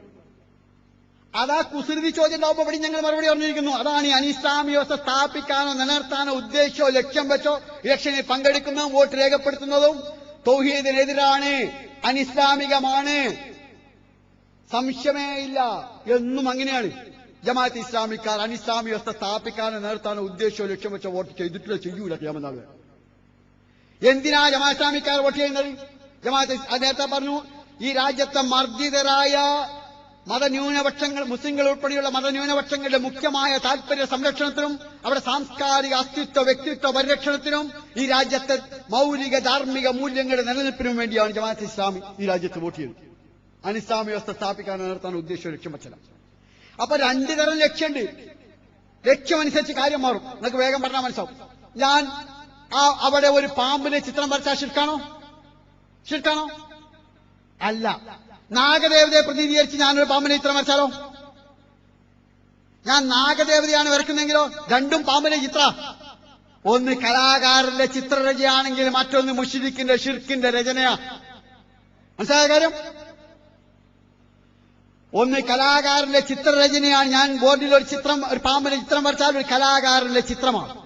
പക്ഷേ നാഗദേവതയുടെ ചിത്രമാണ് ഞാൻ വരയ്ക്കുന്നതെങ്കിൽ ഒരു മുശ്രിക്കിന്റെ ഷിർക്കിന്റെ രചന. ഞാൻ വീട്ടിലെ മൂലി ഒരു കല്ല് കുഴിച്ചിട്ടാ ഒരു കല്ല വേണമെങ്കിൽ കുട്ടിയാക്കൈമ പോയിരിക്കാം. പക്ഷേ അത് പ്രതിമയോ പ്രതിഷ്ഠയോ പൂജാവസ്തു ആണെങ്കിൽ ഷിർക്കിന്റെ പ്രതീകമാണ്. ഞാൻ പലിശ വാങ്ങിയാൽ ഹറാമാണ്. പക്ഷേ സാമ്പത്തിക കാര്യം എന്റെ ദുന്യാവിന്റെ കാര്യമാണ്. അവിടെ ഞാൻ എന്റെ ഇഷ്ടം പോലെ ചെയ്യുമെന്ന് വിചാരിച്ചുകൊണ്ട് പലിശ വാങ്ങിയാൽ ഷിർക്കാണ്. കൈക്കൂലി വാങ്ങിയാൽ ഹറാമാണ്. പക്ഷേ സ്വത്ത് സാമ്പത്തിക കാര്യം എന്റെ ദുന്യാവിന്റെ കാര്യമാണ്, ഭൗതിക ജീവിതത്തിന്റെ കാര്യമാണ്. ഇത് പ്രവാചകൻ പറഞ്ഞിരിക്കുന്നു, അന്തും ആലമയൂരി ദുന്യാക്കും അമ്രി ദുന്യാക്കും എന്ന്. അതുകൊണ്ട് ഞാൻ അത് വിചാരിച്ച് ഞാൻ കൈക്കൂലി വാങ്ങിയാൽ അതെന്റെ ദുന്യാവിന്റെ കാര്യമാണ്. ഇതിൽ മതം ഇടപെടാതെ വിചാരിച്ച് കൈക്കൂലി വാങ്ങിയാൽ ഷിർക്കാണ്, അല്ലെങ്കിൽ ഹറാമാണ്. നമസ്കാരം അല്ലാഹുവിന് വേണ്ടി നിർവഹിച്ചാൽ ഇബാദത്ത്, അശ്രദ്ധമായി നിർവഹിച്ചാൽ ഹറാം, ജനം കാണാൻ വേണ്ടി നിർവഹിച്ചാൽ ഷിർക്ക്. അതുപോലെ വോട്ട് അനിസ്ലാമിക വ്യവസ്ഥ സ്ഥാപിക്കാനോ നേരത്താനോ ഉദ്ദേശമോ ലക്ഷ്യം വെച്ചോ ചെയ്താൽ ഷിർക്ക്. ഇസ്ലാമിന്റെ മുസ്ലിങ്ങളുടെ മുഖ്യ താൽപര്യ സംരക്ഷണത്തിന് വേണ്ടി ചെയ്താൽ ഇബാദത്ത്. ഖബറിലുള്ളവരോട് പ്രാർത്ഥിക്കാൻ പോയാൽ ഷിർക്ക്. ഖബറിലുള്ളവർക്ക് വേണ്ടി പ്രാർത്ഥിക്കാൻ പോയാൽ ഇബാദത്ത്. മനസ്സിലായോ?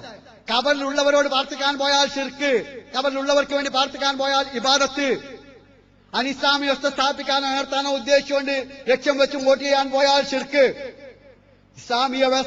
ഇസ്ലാമിക സമൂഹത്തിന്റെ താൽപര്യ സംരക്ഷണത്തിനോ മൗലിക മൂല്യങ്ങളുടെ സംരക്ഷണത്തിനോ ചെയ്താൽ ഇബാദത്ത്. ഇതന്നെ സംഭവം. ഇതാ സംഭവം. ഇത് മനസ്സിലാകാത്തതിനെ പറ്റൂലല്ലോ.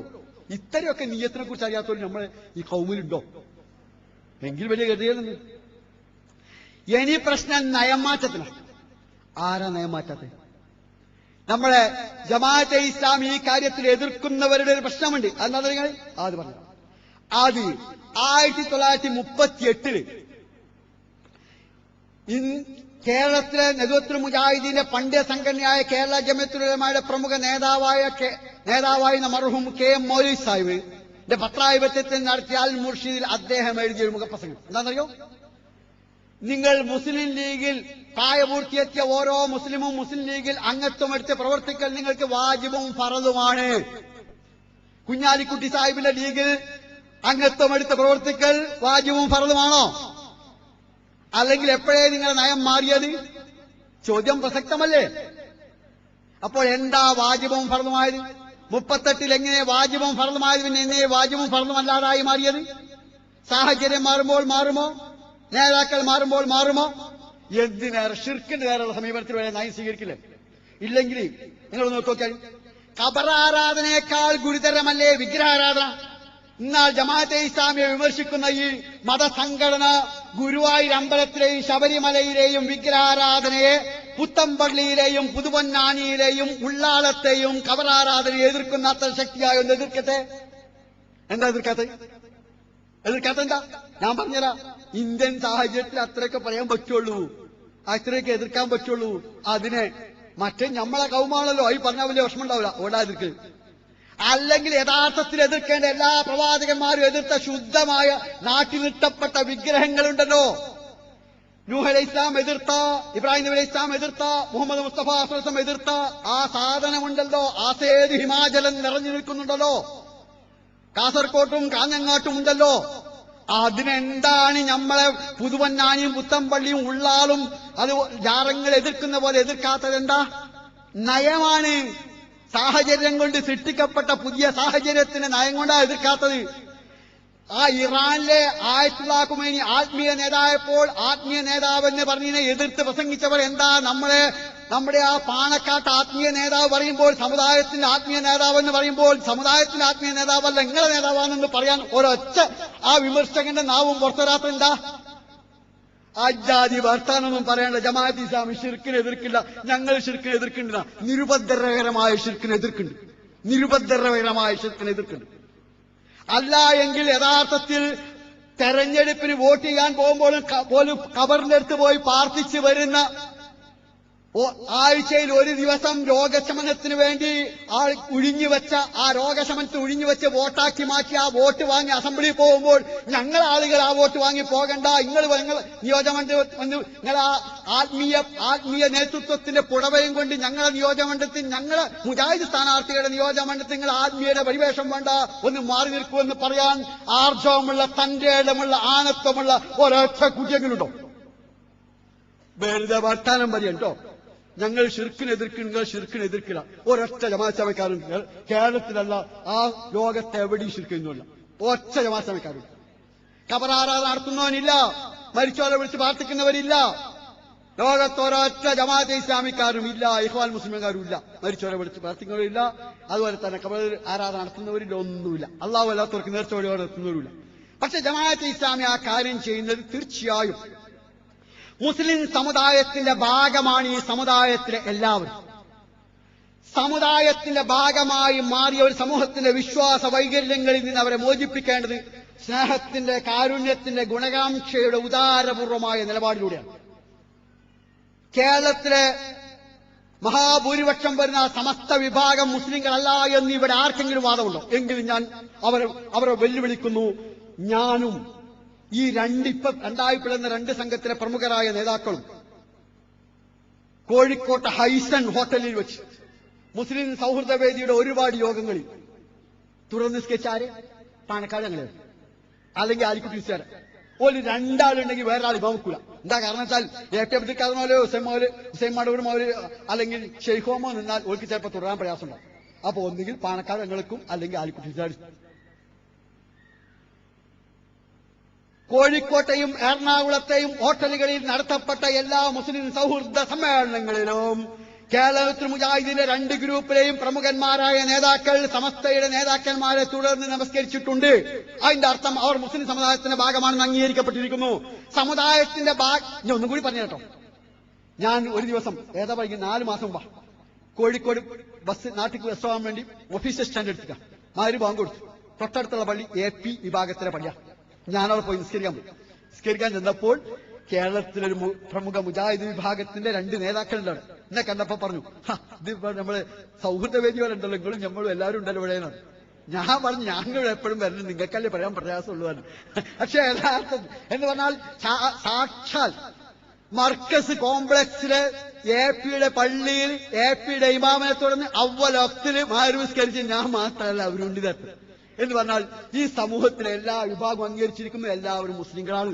അപ്പോൾ മുസ്ലിം സമുദായത്തിന്റെ ഭാഗമായി അംഗീകരിക്കപ്പെട്ട ലാ ഇലാഹ ഇല്ലല്ലാഹ് എന്ന് പറഞ്ഞ സല്ലു അലാ മൻ ഖാല ലാ ഇലാഹ ഇല്ലല്ലാഹ് സല്ലു ഖൽഫ മൻ ഖാല ലാ ഇലാഹ ഇല്ലല്ലാഹ് എന്ന് പറഞ്ഞ ആ വിഭാഗത്തിൽപ്പെട്ട മുസ്ലിം സഹോദരന്മാരിൽ വീഴ്ചകൾ ഉണ്ടാവുമ്പോൾ, അവർക്ക് വിശ്വാസപരമായ വൈകല്യമുണ്ടാവുമ്പോൾ, ശിർക്ക്പരമായ വശമുണ്ടാവുമ്പോൾ സ്നേഹത്തോടെ, ഗുണകാംക്ഷയോടെ, ആദരവോടെ, വളരെ മര്യാദയോടെ, ഉദാരപൂർവമായാണ് തിരുത്തേണ്ടത്. ജമാഅത്ത് ഇസ്ലാമി ആശ്രമമാണ്. ഇതാ ജമാഅത്ത് ഇസ്ലാമി നടത്തുന്ന വിഷയം. അതുകൊണ്ട് ഇതാണ് വ്യത്യാസം. അത് കരുതി നിങ്ങൾ ധരിക്കേണ്ടതില്ല ജമാഅത്തെ ഇസ്ലാമി ശിർക്കിനെ എതിർക്കാതിരിക്കുകയും മറ്റൊരു ശിർക്കിനെ എതിർക്കുകയും. അത് ഞാൻ പറഞ്ഞുള്ള സൗകര്യം എല്ലായിടത്തും എതിർക്കണം. മറ്റത് സാക്ഷാൽ ആത്മീയ നേതൃത്വത്തിന്റെ പരിഭാഷമിങ് അണിയിക്കപ്പെട്ട ഒന്നിന് ഒരു അക്ഷരം ഉണ്ടൂല. രണ്ടാമത് നേരത്തെ പറഞ്ഞ പോലെ തന്നെ ഈ രാജ്യത്തെ നാട്ടി നിർത്തപ്പെട്ട ശുദ്ധ കാണപ്പെടുന്ന ഷിർക്കിന്റെ പ്രതിരൂപങ്ങൾക്കെതിരെ ഒരു അക്ഷരം പറയുകയില്ല. ആ സാഹചര്യം കൂടി സ്വീകരിച്ച പുതിയ നയമാണ്. അതുകൊണ്ട് നയം എന്നത് സ്വീകരിച്ചാൽ ഉണ്ടെന്നർത്ഥം. ഇനിയുള്ളൊരു പ്രശ്നം ശാഖാപരമെന്നാണ്. ശാഖാപരമാണ് എന്ന് ജമാഅത്തെ ഇസ്ലാമിക്കാർ ചില കാര്യങ്ങൾ പറയുന്നുവല്ലോ. ശരിയാ, അതും ജമാഅത്ത് ഇസ്ലാമി സ്വീകരിക്കുന്ന നയവും കർമ്മശാസ്ത്രപരമായ സമീപനത്തിന്റെ ഭാഗം. ഇവിടെ നമ്മൾ മനസ്സിലാക്കേണ്ട ഒരു സംഭവം, പ്രവാചകൻ സ്വല്ലല്ലാഹു അലൈഹി വസല്ലം ഇതിനൊരു വഴി തുറന്നിട്ടു.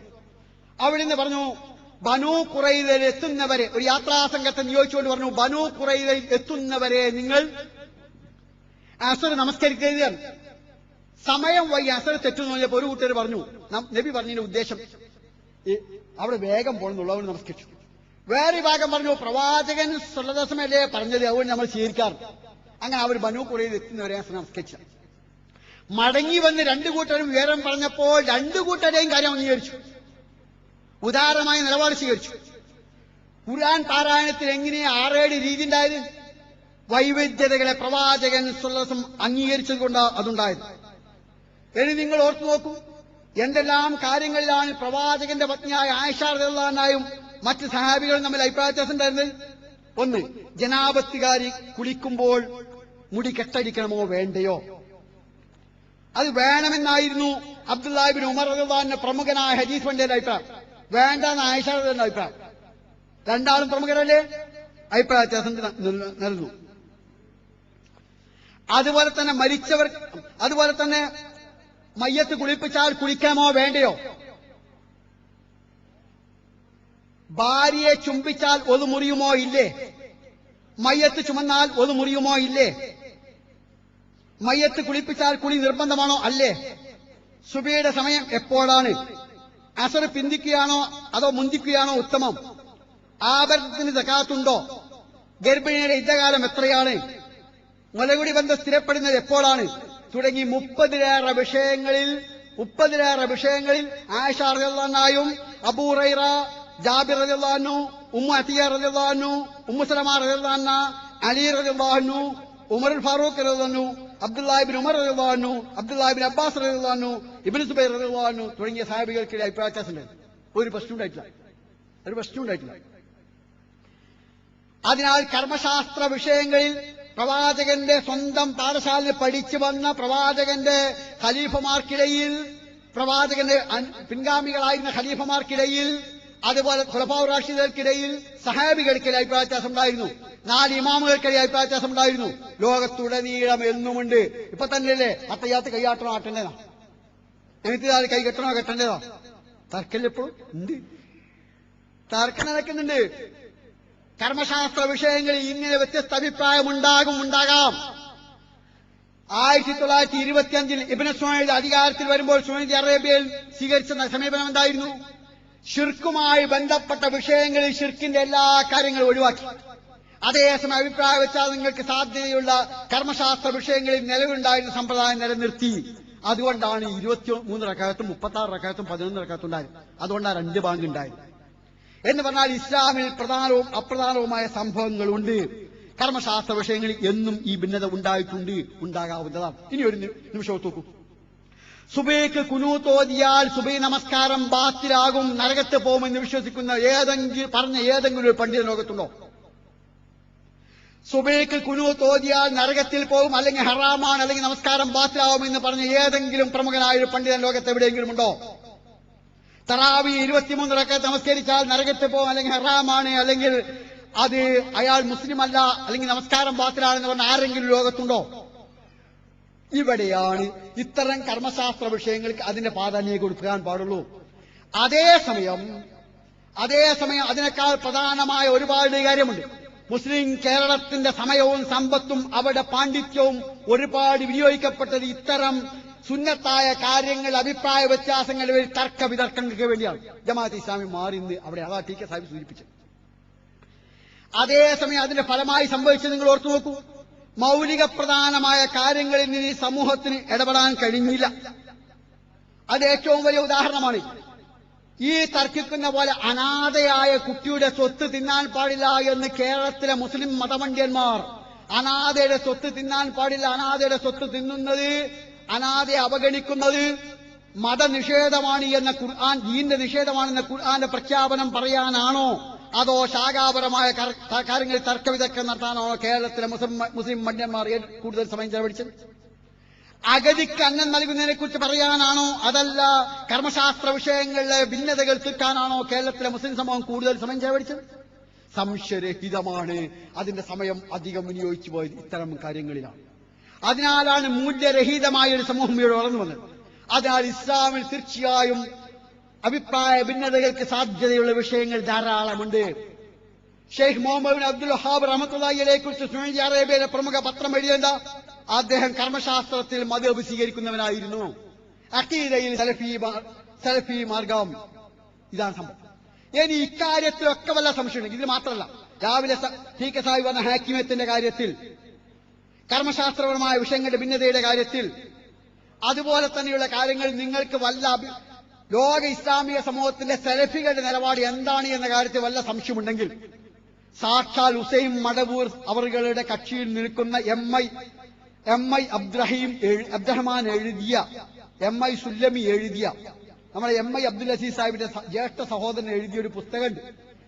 ആ എം ഐ മുഹമ്മദ് അലി സുല്ലമി എഴുതിയ ഗൾഫ് സലഫികളും കേരള മുജാഹിദുകളും എന്ന പുസ്തകമുണ്ട്. ജമാഅത്തെ ഇസ്ലാമി പറഞ്ഞ അർത്ഥമാണ് അറബ് ലോകത്തിലെ സലഫി പണ്ഡിതന്മാർ നൽകിയത്. കർമ്മശാസ്ത്രപരമായ വിഷയങ്ങളിൽ ജമാഅത്തെ ഇസ്ലാമി പറഞ്ഞതുപോലെ വ്യത്യസ്തമായ അഭിപ്രായം സ്വീകരിക്കാമെന്നാണ് സലഫി പണ്ഡിതന്മാർ പറഞ്ഞത്.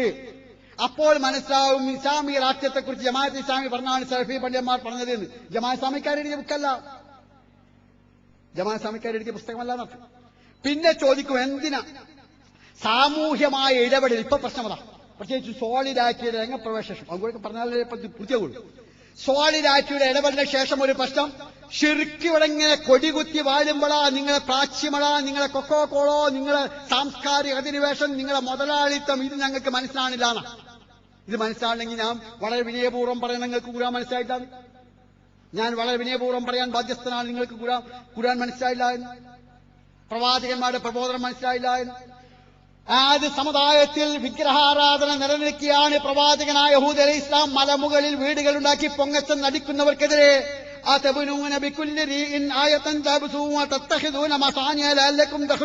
എന്ന് പറഞ്ഞു.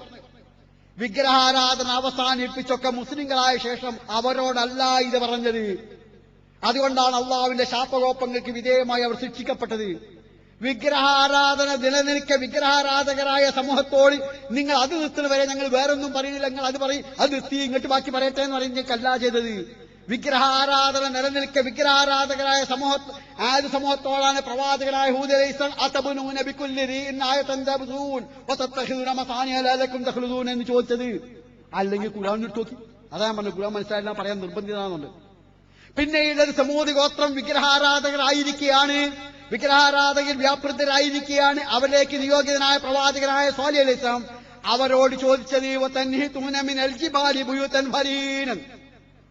മദിയൻ സമൂഹം വിഗ്രഹാരാധകരായിരിക്കെ, വിഗ്രഹാരാധനയിൽ മുഴുകിയിരിക്കെ, ബഹുദൈവാരാധകരായിരിക്കെ, ഷിർക്കിന്റെ കോട്ടകൊത്തളങ്ങൾ പണിതിരിക്കെ അവരോടാ ചോദിച്ചത്, അവരോടാ പറഞ്ഞത് വൗഫുൽ വലാത്ത കൂനൂമിനൽ മുസ്ലിമീൻ വസ്നൂബിൽ ഖിസ്താസിൽ മുസ്തഖീം വലാ തബ്ഖസുന്നാസ അശ്യാ വലാ തൻസൂ ഫിൽ മുസ്ലിമീൻ. അളത്തത്തിനും തൂക്കത്തിനും കൃത്രിമം കാണിക്കരുത്, ചതിക്കരുത്, വഞ്ചിക്കരുത് എന്നൊക്കെ പറഞ്ഞ അവരോടാ. അതുകൊണ്ടല്ലേ അവർ ചോദിച്ചത്, യാ ശൈഖ് അസ്സലവാതുക തഅമുറുക അൻ നത്രുക മാ യഅബുദു ആബാഉനാ വഅൻ നഫല ഫി അംവാലാ മാ നശാ.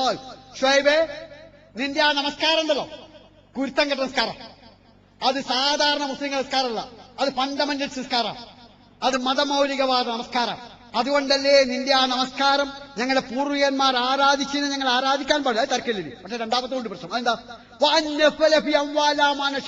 ഞങ്ങളെ സ്വത്ത് ഞങ്ങളെ ഇഷ്ടം പോലെ ഞങ്ങൾ ചെലവഴിക്കാൻ പാടില്ല എന്ന് പറയുന്നത്. അതുകൊണ്ടല്ലേ രണ്ട് ഷിർക്കും ഒരേപോലെയാണ് കൈകാര്യം ചെയ്തു. എന്താ രണ്ട് ഷിർക്ക്? ഒന്ന് ആരാധനാ ഷിർക്ക്, മറ്റേ സാമ്പത്തിക ഷിർക്ക്. അതാണ്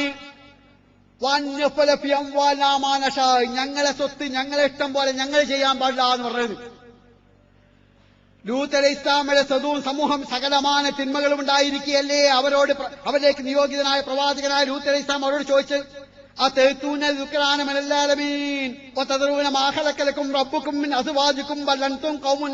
എന്ന് ചോദിച്ച് ആ ഘട്ടത്തിലല്ലേ സ്വർഗഭോഗികളായ ആളുകളോട് ഇത്തമ്മാടിത്തൊന്ന് നിർത്തൂ എന്ന് പറഞ്ഞ അപ്പോഴല്ലേ വിഗ്രഹാരാധനക്ക് ഒഴിവാക്കിയിട്ട് മതി നമ്മളെ സ്വർഗഭോഗം തടയാനെന്ന് പറയാനോ? അതൊക്കെ നിർത്തി വിഗ്രഹാരാധന കഴിഞ്ഞിട്ട് പറയാന്ന് പറഞ്ഞോ? അതോ ആ സമൂഹത്തോട് ചോദിച്ചോ? ആ സമൂഹം നശിപ്പിക്കപ്പെട്ടില്ലേ? ലോകത്തിലെ എല്ലാ ജനവിഭാഗങ്ങൾക്കും പണമായി ഇന്നും ചാവുകടലിൽ ആ ജനതയുടെ ചരിത്രാവശിഷ്ടം നിലനിൽക്കുക. പ്രവാചകനായ മുഹമ്മദ് മുസ്തഫ സ്വലസം മക്കയിൽ വിശുദ്ധ കഅബയുടെ പരിസര പ്രദേശത്ത് 360 വിഗ്രഹങ്ങൾ ആരാധിക്കപ്പെട്ടുകൊണ്ടിരിക്കലേ വിശുദ്ധ ഖുർആനിൽ വൈലുൽ ലിൽ മുതഫ്ഫിഫീൻ അല്ലദീന ഇദാ ഖാലു അലന്നാസി യസ്തൗഫൂൻ വഇദാ കാലു അവസനു യുഖ്സിറൂൻ എന്ന ആയത്ത് അവതീർണമായി. വിഗ്രഹാരാധന ഒഴിവായിട്ട് നമുക്ക് അളത്തത്തും തൂക്കത്തും ശരിയാക്കാനല്ലല്ലോ പറഞ്ഞത്. വിഗ്രഹാരാധകരായ സമൂഹം വിഗ്രഹാരാധകരായിരിക്കുകയല്ലേ അളത്തത്തിനും തൂക്കത്തിനും കൃത്രിമം കാണിക്കുന്ന കള്ളത്താപ്പുകാർക്കാണ് സകലവിധ നാശവും എന്ന് അവതീർണമായത്. അപ്പോഴല്ലേ 360 വിഗ്രഹങ്ങൾ ഇബ്രാഹിം നബി അലൈഹി ഇസ്ലാം ഉണ്ടാക്കിയ കഅബയിൽ ആരാധിക്കപ്പെട്ടുകൊണ്ടിരുന്നപ്പോഴല്ലേ അറൈത്തല്ലദീ യുകദ്ദിബു ബിദ്ദീൻ ഫദാലിക്കല്ലദീ യദുൽ യതീം വലാ യഹ്ദു വലാ തഅമിൽ മിസ്കീൻ എന്ന് അവതീർണമായത്. ആരാണ് ദീനിന്റെ നിഷേധം നിനക്കറിയാമോ? അനാദി അവഗണിക്കുന്നവനാണ്, അഗതിക്കന്നം നൽകാൻ പ്രേരിപ്പിക്കാത്തവനാണ്. ഓൻ നിസ്കരിക്കും, പക്ഷേ പ്രതിഫലനമില്ലാത്ത നമസ്കാരം. അതുകൊണ്ട് വയംനൗനൽ മൗൻ കൊച്ചു കൊച്ചു ഉപകാരങ്ങൾ തടയുന്നവനാ ദീനിനെ നിഷേധിച്ചു. യതീമിന്റെയും അനാഥയുടെയും അഗതിയുടെയും കാര്യം വിഗ്രഹ ആരാധന കെട്ടി ശരിയാവട്ടെ കെട്ടി പറയാനല്ലല്ലോ അല്ലാഹു സുബ്ഹാനഹു വ തആല തീരുമാനിച്ചത്. അതുകൊണ്ട് എനിക്ക് എന്റെ പ്രിയപ്പെട്ട ജമാഅത്ത് വിമർശകരോട് പറയാനുള്ളത്, നിങ്ങൾ അള്ളാഹ്നേക്കാൾ വലിയ ആളാകില്ലേ? അള്ളാഹ് തീരുമാനിച്ചു അവന് പങ്കെടുക്കുന്ന ആരാധന കടക്കുമ്പോൾ തന്നെ ബാക്കിയുള്ള ഇടപെടാണ്. അതുകൊണ്ടാണ് അല്ലാഹു സുബ്ഹാനഹു വ തആല ഈ ആയത്തൊക്കെ അവതരിച്ചത്. അവസാനിച്ചില്ലല്ലോ. മക്കയിൽ 360 വിഗ്രഹങ്ങൾ ആരാധിക്കപ്പെട്ടുകൊണ്ടിരിക്കുകയാണ്. വൈലുൽ ലികുല്ലി ഹുമസത്തിൽ ലുമസാ അല്ലദീ ജമഅ മാലൻ വദദാ എന്ന ആയത്ത് അവതീർണമായത്. കുത്തുവാക്ക് പറയുന്ന സാമൂഹ്യ ദ്രോഹ നടപടികൾക്കെതിരെ ഖുർആൻ അവതീർണമായത് അപ്പോഴാണ്. സമൂഹത്തിലെ സമ്പന്നരായ വരേണ്യ മേലാളരായ ആളുകൾക്ക് പ്രത്യേക പരിഗണന നൽകി ഒരു കണ്ണുവെട്ടൻ അല്പം അവഗണിക്കപ്പെട്ടപ്പോൾ എന്ന് 16 ആയത്ത് ഖുർആൻ അവതീർണമായത്. വിശുദ്ധ കഅബയിലും പരിസരത്തും 360 വിഗ്രഹങ്ങൾ ആരാധിക്കപ്പെട്ടുകൊണ്ടിരുന്നപ്പോഴാ. വിശുദ്ധ കഅബയിലും പരിസരത്തും ഇതേപോലെ 360 വിഗ്രഹങ്ങൾ ആരാധിക്കപ്പെട്ടുകൊണ്ടിരുന്നപ്പോഴാണ് അറേബ്യൻ ഗോത്ര മഹിമയുടെ മേലാളന്റെ നേരെ വിരൽ ചൂണ്ടിക്കൊണ്ട്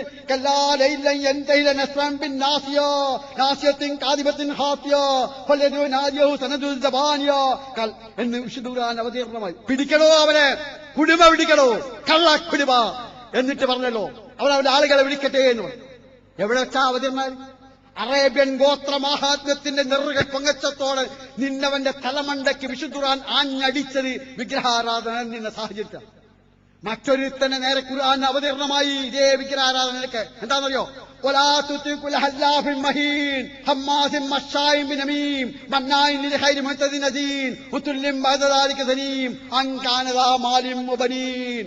ഇതെപ്പോഴാ അവതീർണായി? മക്കയിലാ. ഇതിറക്ക് മുമ്പ് അതൊക്കെ അവതീർണായി. ആ ഖുർആൻ എടുത്തൊന്ന് ഓതി മക്കളെ, എന്നിട്ടാക്ക ബാക്കിയമായ വിമർശനം. വിശുദ്ധ ഖുർആനിലെ ഇത് മനസ്സിലാക്കാനൊരു പ്രയാസവുമില്ല.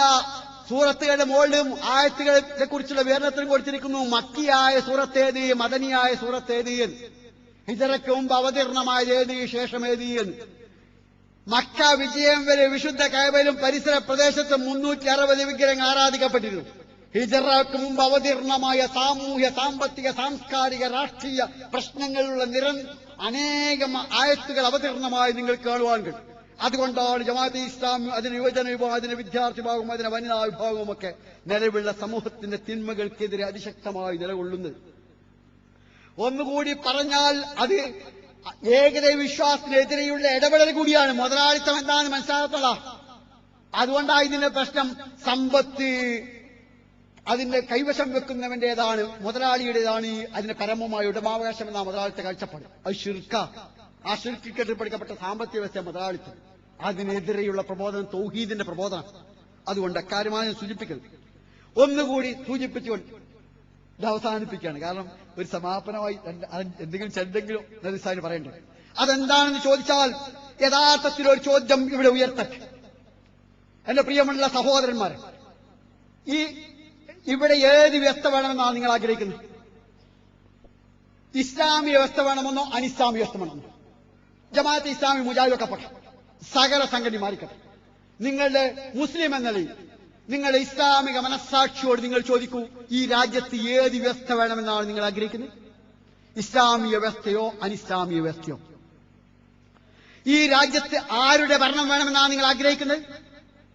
ഉമറുൽ ഫാറൂഖിന്റേതുപോലുള്ള ഇസ്ലാമിക ഖലീഫമാരുടെ ഭരണം വേണമെന്നാണോ അതോ അനിസ്ലാമിക ഭരണവ്യവസ്ഥ നടത്തുന്നവരുടെ ഭരണം വേണമെന്നാണോ? ഞാൻ ഒട്ടും സങ്കോചമില്ലാതെ, ഒട്ടും മനസാക്ഷി കുത്തില്ല ധൈര്യമായി പറയുന്നു, നിങ്ങൾ സത്യവിശ്വാസികളാണെങ്കിൽ, നിങ്ങൾ മൂമിനുകളാണെങ്കിൽ, നിങ്ങൾ ഞങ്ങൾ ലോകത്ത് ഇസ്ലാമിക വ്യവസ്ഥ വരണമെന്ന് ആഗ്രഹിച്ചേ തീരും, ഇസ്ലാമിക ഖിലാഫത്ത് വരണമെന്ന് ആഗ്രഹിച്ചേ തീരും. ആഗ്രഹിക്കുന്നതിന് വേണ്ടി സാധ്യമാവുന്ന ശ്രമവും നടത്തണം. ഈ രാജ്യത്തിന്റെ വ്യവസ്ഥ മാറണമെന്ന് ജമാഅത്തെ ഇസ്ലാമി പറയുന്നു. ഞാൻ വിശ്വസിക്കുന്നു ഇത് എല്ലാ മനുഷ്യ സ്നേഹികളും പറയാൻ ബാധ്യസ്ഥമാണ്. ഞാൻ എന്റെ ജീവിതത്തിൽ ആദ്യമായി കോടതി കയറേണ്ടി വന്നത് കൊലക്കേസിലെ സാക്ഷിയായാണ്. എന്റെ വീട്ടിന്റെ അടുത്ത് ഒരു കുടുംബം താമസിച്ചിരുന്നു. അച്ഛനും മകനും മദ്യപിക്കുമായിരുന്നു. ഒരു ദിവസം കൂടുതൽ മകനായി പോയി കുടിച്ചത്. അച്ഛൻ മകനെ കൊന്നു. ബഹളം കേട്ട് ഓടിച്ചെന്ന് ആദ്യം ഞാനായിപ്പോയി. അതുകൊണ്ട് ഞാൻ സാക്ഷിയായി. പ്രശ്നം അതല്ല. മകൻ മരിച്ചു, അച്ഛൻ ജയിലായി, കുടുംബം രക്ഷപ്പെട്ടു. ഇനി നിങ്ങൾ ഒരു നിമിഷം ഓർത്തു നോക്കൂ. ഇവിടെ സഹോദരിമാരുണ്ട്.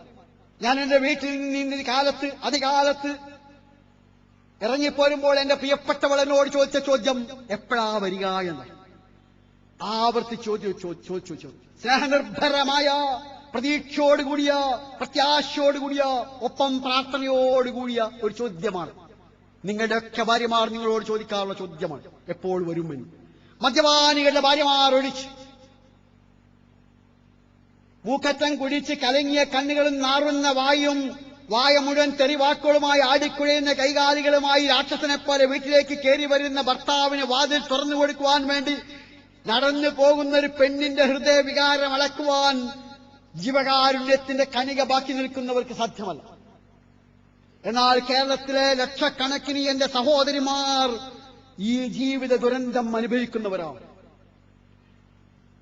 നമ്മളെ കുട്ടികൾ നമ്മൾ വീട്ടിലേക്ക് ചെല്ലുമ്പോൾ ഉപ്പാ എന്ന് വിളിച്ച് ഓടി വരും. ചിലപ്പോൾ മുത്തം തരും, ചിലപ്പോൾ ആലിംഗനം ചെയ്യും.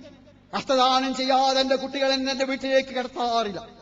സ്നേഹനിർഭരമായ സ്വീകരണമുണ്ട്. ഏത് പ്രയാസത്തോടുകൂടി വീട്ടിലേക്ക് ചെല്ലുമ്പോൾ നമുക്ക് കിട്ടുന്ന ആശ്വാസത്തിന്റെ ഒരു സംഭവമാണ്. എന്നാൽ നിങ്ങൾ ഓർത്തു നോക്കൂ, സ്വന്തം അച്ഛന്റെ പിതാവിന്റെ വരവിൻ കാലൊച്ച കേൾക്കുമ്പോൾ കത്തിനിടയിൽ പോയി ഒളിക്കേണ്ടി വരുന്ന ലക്ഷക്കണക്കിന് മനുഷ്യ മക്കളല്ലേ, മനുഷ്യ കുഞ്ഞുങ്ങളല്ലേ കേരളത്തിലുള്ളത്. ഈ ലക്ഷക്കണക്കിന് സഹോദരിമാരുടെ കണ്ണീരിൽ കുതിർന്ന, ലക്ഷക്കണക്കിന് പിഞ്ചു മക്കളുടെ ഹൃദയനിശ്വാസം കലർന്ന, അതിൽ നിന്ന് പിരിച്ചെടുത്ത പണമല്ലേ കേരളത്തിന്റെ വരുമാനത്തിന്റെ 10%. അത് തിന്നുകയും തീറ്റുകയും ചെയ്യുന്ന ഈ വ്യവസ്ഥ മാറേണ്ടതല്ലേ? ജമാഅത്തെ ഇസ്ലാമി വിശ്വസിക്കുന്നു, മാറണം, മാറ്റണം, തകരണം, തകർക്കണം, പൊളിക്കണം ഈ വ്യവസ്ഥ. കേരളത്തിൽ ഇപ്പോൾ ടൂറിസം വികസനത്തിന്റെ കാലമാണ്. ഏറ്റവും വലിയ വ്യവസായം ടൂറിസം വ്യവസായമാണ്. ടൂറിസം വ്യവസായം എന്ന് പറഞ്ഞാൽ എന്താണെന്ന് ഞാൻ പറയേണ്ടതില്ലല്ലോ. കോവളത്തെയും തിരുവനന്തപുരത്തെയും തൃശ്ശൂരെയും എറണാകുളത്തെയും കോഴിക്കോട്ടെയും വലിയ ഹോട്ടലുകളിൽ കേരളത്തിലെ പെൺകുട്ടികൾ അമേരിക്കയിൽ നിന്നും ബ്രിട്ടനിലും ഫ്രാൻസിൽ നിന്നും ഇറ്റലിയിൽ നിന്നും വരുന്ന എയ്ഡ്സ് ബാധിതരും അല്ലാത്തവരുമായ ചെമ്മാടികൾക്ക്, വ്യഭിചാരികൾക്ക് കേരളത്തിലെ പെൺകുട്ടികളെ വ്യഭിചരിക്കാൻ കൊടുത്ത് അതിന്റെ പണം നികുതിയായി വാങ്ങി അത് തിന്നുകയും തീറ്റുകയും ചെയ്യുന്ന ഈ നാറിയ ഈ വേശ്യാലയ വ്യവസ്ഥ, കൂട്ടിക്കൊടുപ്പ് വ്യവസ്ഥ മാറണോ മാറണ്ടയോ? ജമാഅത്തെ ഇസ്ലാമിക്ക് അല്പം പോലും പ്രയാസമില്ല. ഈ വ്യവസ്ഥ മാറണം, മാറ്റണം എന്ന് പറയുന്ന അല്പം പോലും പ്രയാസമില്ല. നിങ്ങൾക്ക് ധൈര്യമില്ലെങ്കിൽ മാറി നിൽക്കൂ, പക്ഷെ പറയുന്നവരെ തെറി പറയാതിരിക്കും.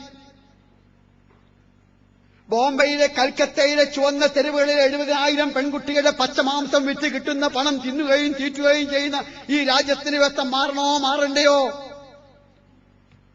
ഇന്ത്യയുടെ സമ്പത്തിന്റെ 75% ടാറ്റ, ബിർള, ഹിന്ദുജ, അഹൂജ, സിംഗാനി, അംബാനി, റിലയൻസ് എന്ന 72 പ്രഭു കുടുംബങ്ങളിൽ കറക്കപ്പെടുമ്പോൾ 40% ജനങ്ങൾ ദാരിദ്ര്യത്തിന്റെ പടുകുടിയിൽ പെട്ടുഴരുന്ന ഈ സാമൂഹ്യ സാമ്പത്തിക അസമത്വത്തിന്റെ വ്യവസ്ഥ മാറണോ മാറണ്ടയോ? ടാറ്റയെ പോലെ വൻ മുതലാളിക്ക് കേരളത്തിന്റെ 1 ഏക്കർ ഭൂമി 1 രൂപയ്ക്ക് പാട്ടത്തിന് കൊടുക്കുമ്പോൾ 1 ഇഞ്ച് ഭൂമി തലയായിക്കാൻ 1 ഇഞ്ച് ഭൂമിയില്ലാത്ത മനുഷ്യർക്ക് 1000 രൂപയ്ക്ക് പോലും 1 ഏക്കർ ഭൂമി കൊടുക്കാത്ത ഈ കിരാതമായ വ്യവസ്ഥ മാറണോ മാറണ്ടയോ? ഇവിടുത്തെ വില്ലേജ് ഓഫീസിലെ ക്ലർക്ക് തൊട്ട് സ്കൂൾ ഹെഡ്മാസ്റ്റർ തൊട്ട് ഈ രാജ്യത്തെ എല്ലാ മനുഷ്യരെയും പലിശയുടെ കണക്കെഴുതാൻ, എല്ലാ ഉദ്യോഗസ്ഥന്മാരെയും പലിശയുടെ കണക്കെഴുതാൻ നിർബന്ധിതമാക്കുന്ന ഈ പലിശ അധിഷ്ഠിതമായ സാമ്പത്തിക വ്യവസ്ഥ മാറണോ മാറണ്ടയോ? ജമാഅത്തെ ഇസ്ലാമിക്ക് സംശയമില്ല. ഈ വ്യവസ്ഥ മാറണം, മാറ്റണം എന്നതിൽ സംശയമേയില്ല. പകരം വരുന്ന വ്യവസ്ഥ ഏതായിരിക്കണം അതിലും ഞങ്ങൾക്ക് സംശയമില്ല.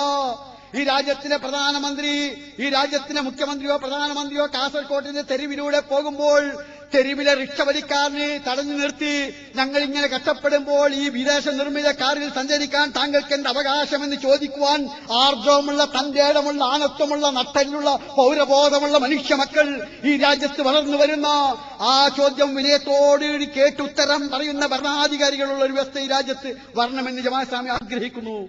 നിങ്ങൾ വിയോജിക്കുന്നുവെങ്കിൽ നിങ്ങൾക്ക് വിയോജിക്കാം. ഈ രാജ്യത്തിന്റെ പൊതുഖജനാവിലെ സ്വത്ത് ഒരു പൈസ പോലും ചെലവായാൽ യൂഫ്രട്ടീസിന്റെ തീരത്തൊരു ആട്ടിൻകുട്ടി പട്ടിണി കിടന്ന് മരിച്ചാൽ എന്ന് പറയുമ്പോൾ ഞാൻ പറയും, വയനാട്ടിലെ വനാന്തരങ്ങളിൽ ഗംഗയുടെ തീരത്ത്, യമുനയുടെ ഓരങ്ങളിൽ മനുഷ്യ മക്കൾ പട്ടിണി കിടന്ന് മരിച്ചാൽ അള്ളാഹുവോട് ഉത്തരം പറയേണ്ടി വരുമെന്ന ബോധമുള്ള ഒരു ഭരണാധികാരികളുടെ കൈകളിൽ ഈ രാജ്യം എത്തണമെന്ന് ഞങ്ങൾ ആഗ്രഹിക്കുന്നു. പകരം വരുന്ന വ്യവസ്ഥതാവണമെന്ന് ഞങ്ങൾ ആഗ്രഹിക്കുന്നു. ഈ രാജ്യത്തിന്റെ വ്യവസ്ഥ മാറണമെന്ന് പറയുന്ന ഒരു അപരാധമാണെങ്കിൽ ആ അപരാധത്തെ നെഞ്ചേറ്റു വാങ്ങുവാൻ ഞങ്ങൾക്ക് ധൈര്യമുണ്ട്. ആ ധൈര്യമില്ലാത്ത ചപ്പ് ചവറി തോഴ ചണ്ടികൾക്ക് വേണമെങ്കിൽ മിണ്ടാതിരിക്കാം. പക്ഷെ ഇതിനെതിരെ വൈഫലരായി വിറച്ച് ഇതിനെതിരെ അലമുറയിടാതിരിക്കാനെങ്കിലും കഴിയേണ്ടതുണ്ട്. അതുകൊണ്ട് എന്റെ പ്രിയപ്പെട്ട സഹോദരന്മാർ, ജമാഅത്തെ ഇസ്ലാമി പറയുന്നത് എന്താണെന്ന് നിങ്ങൾക്ക് നന്നായി അറിയാം.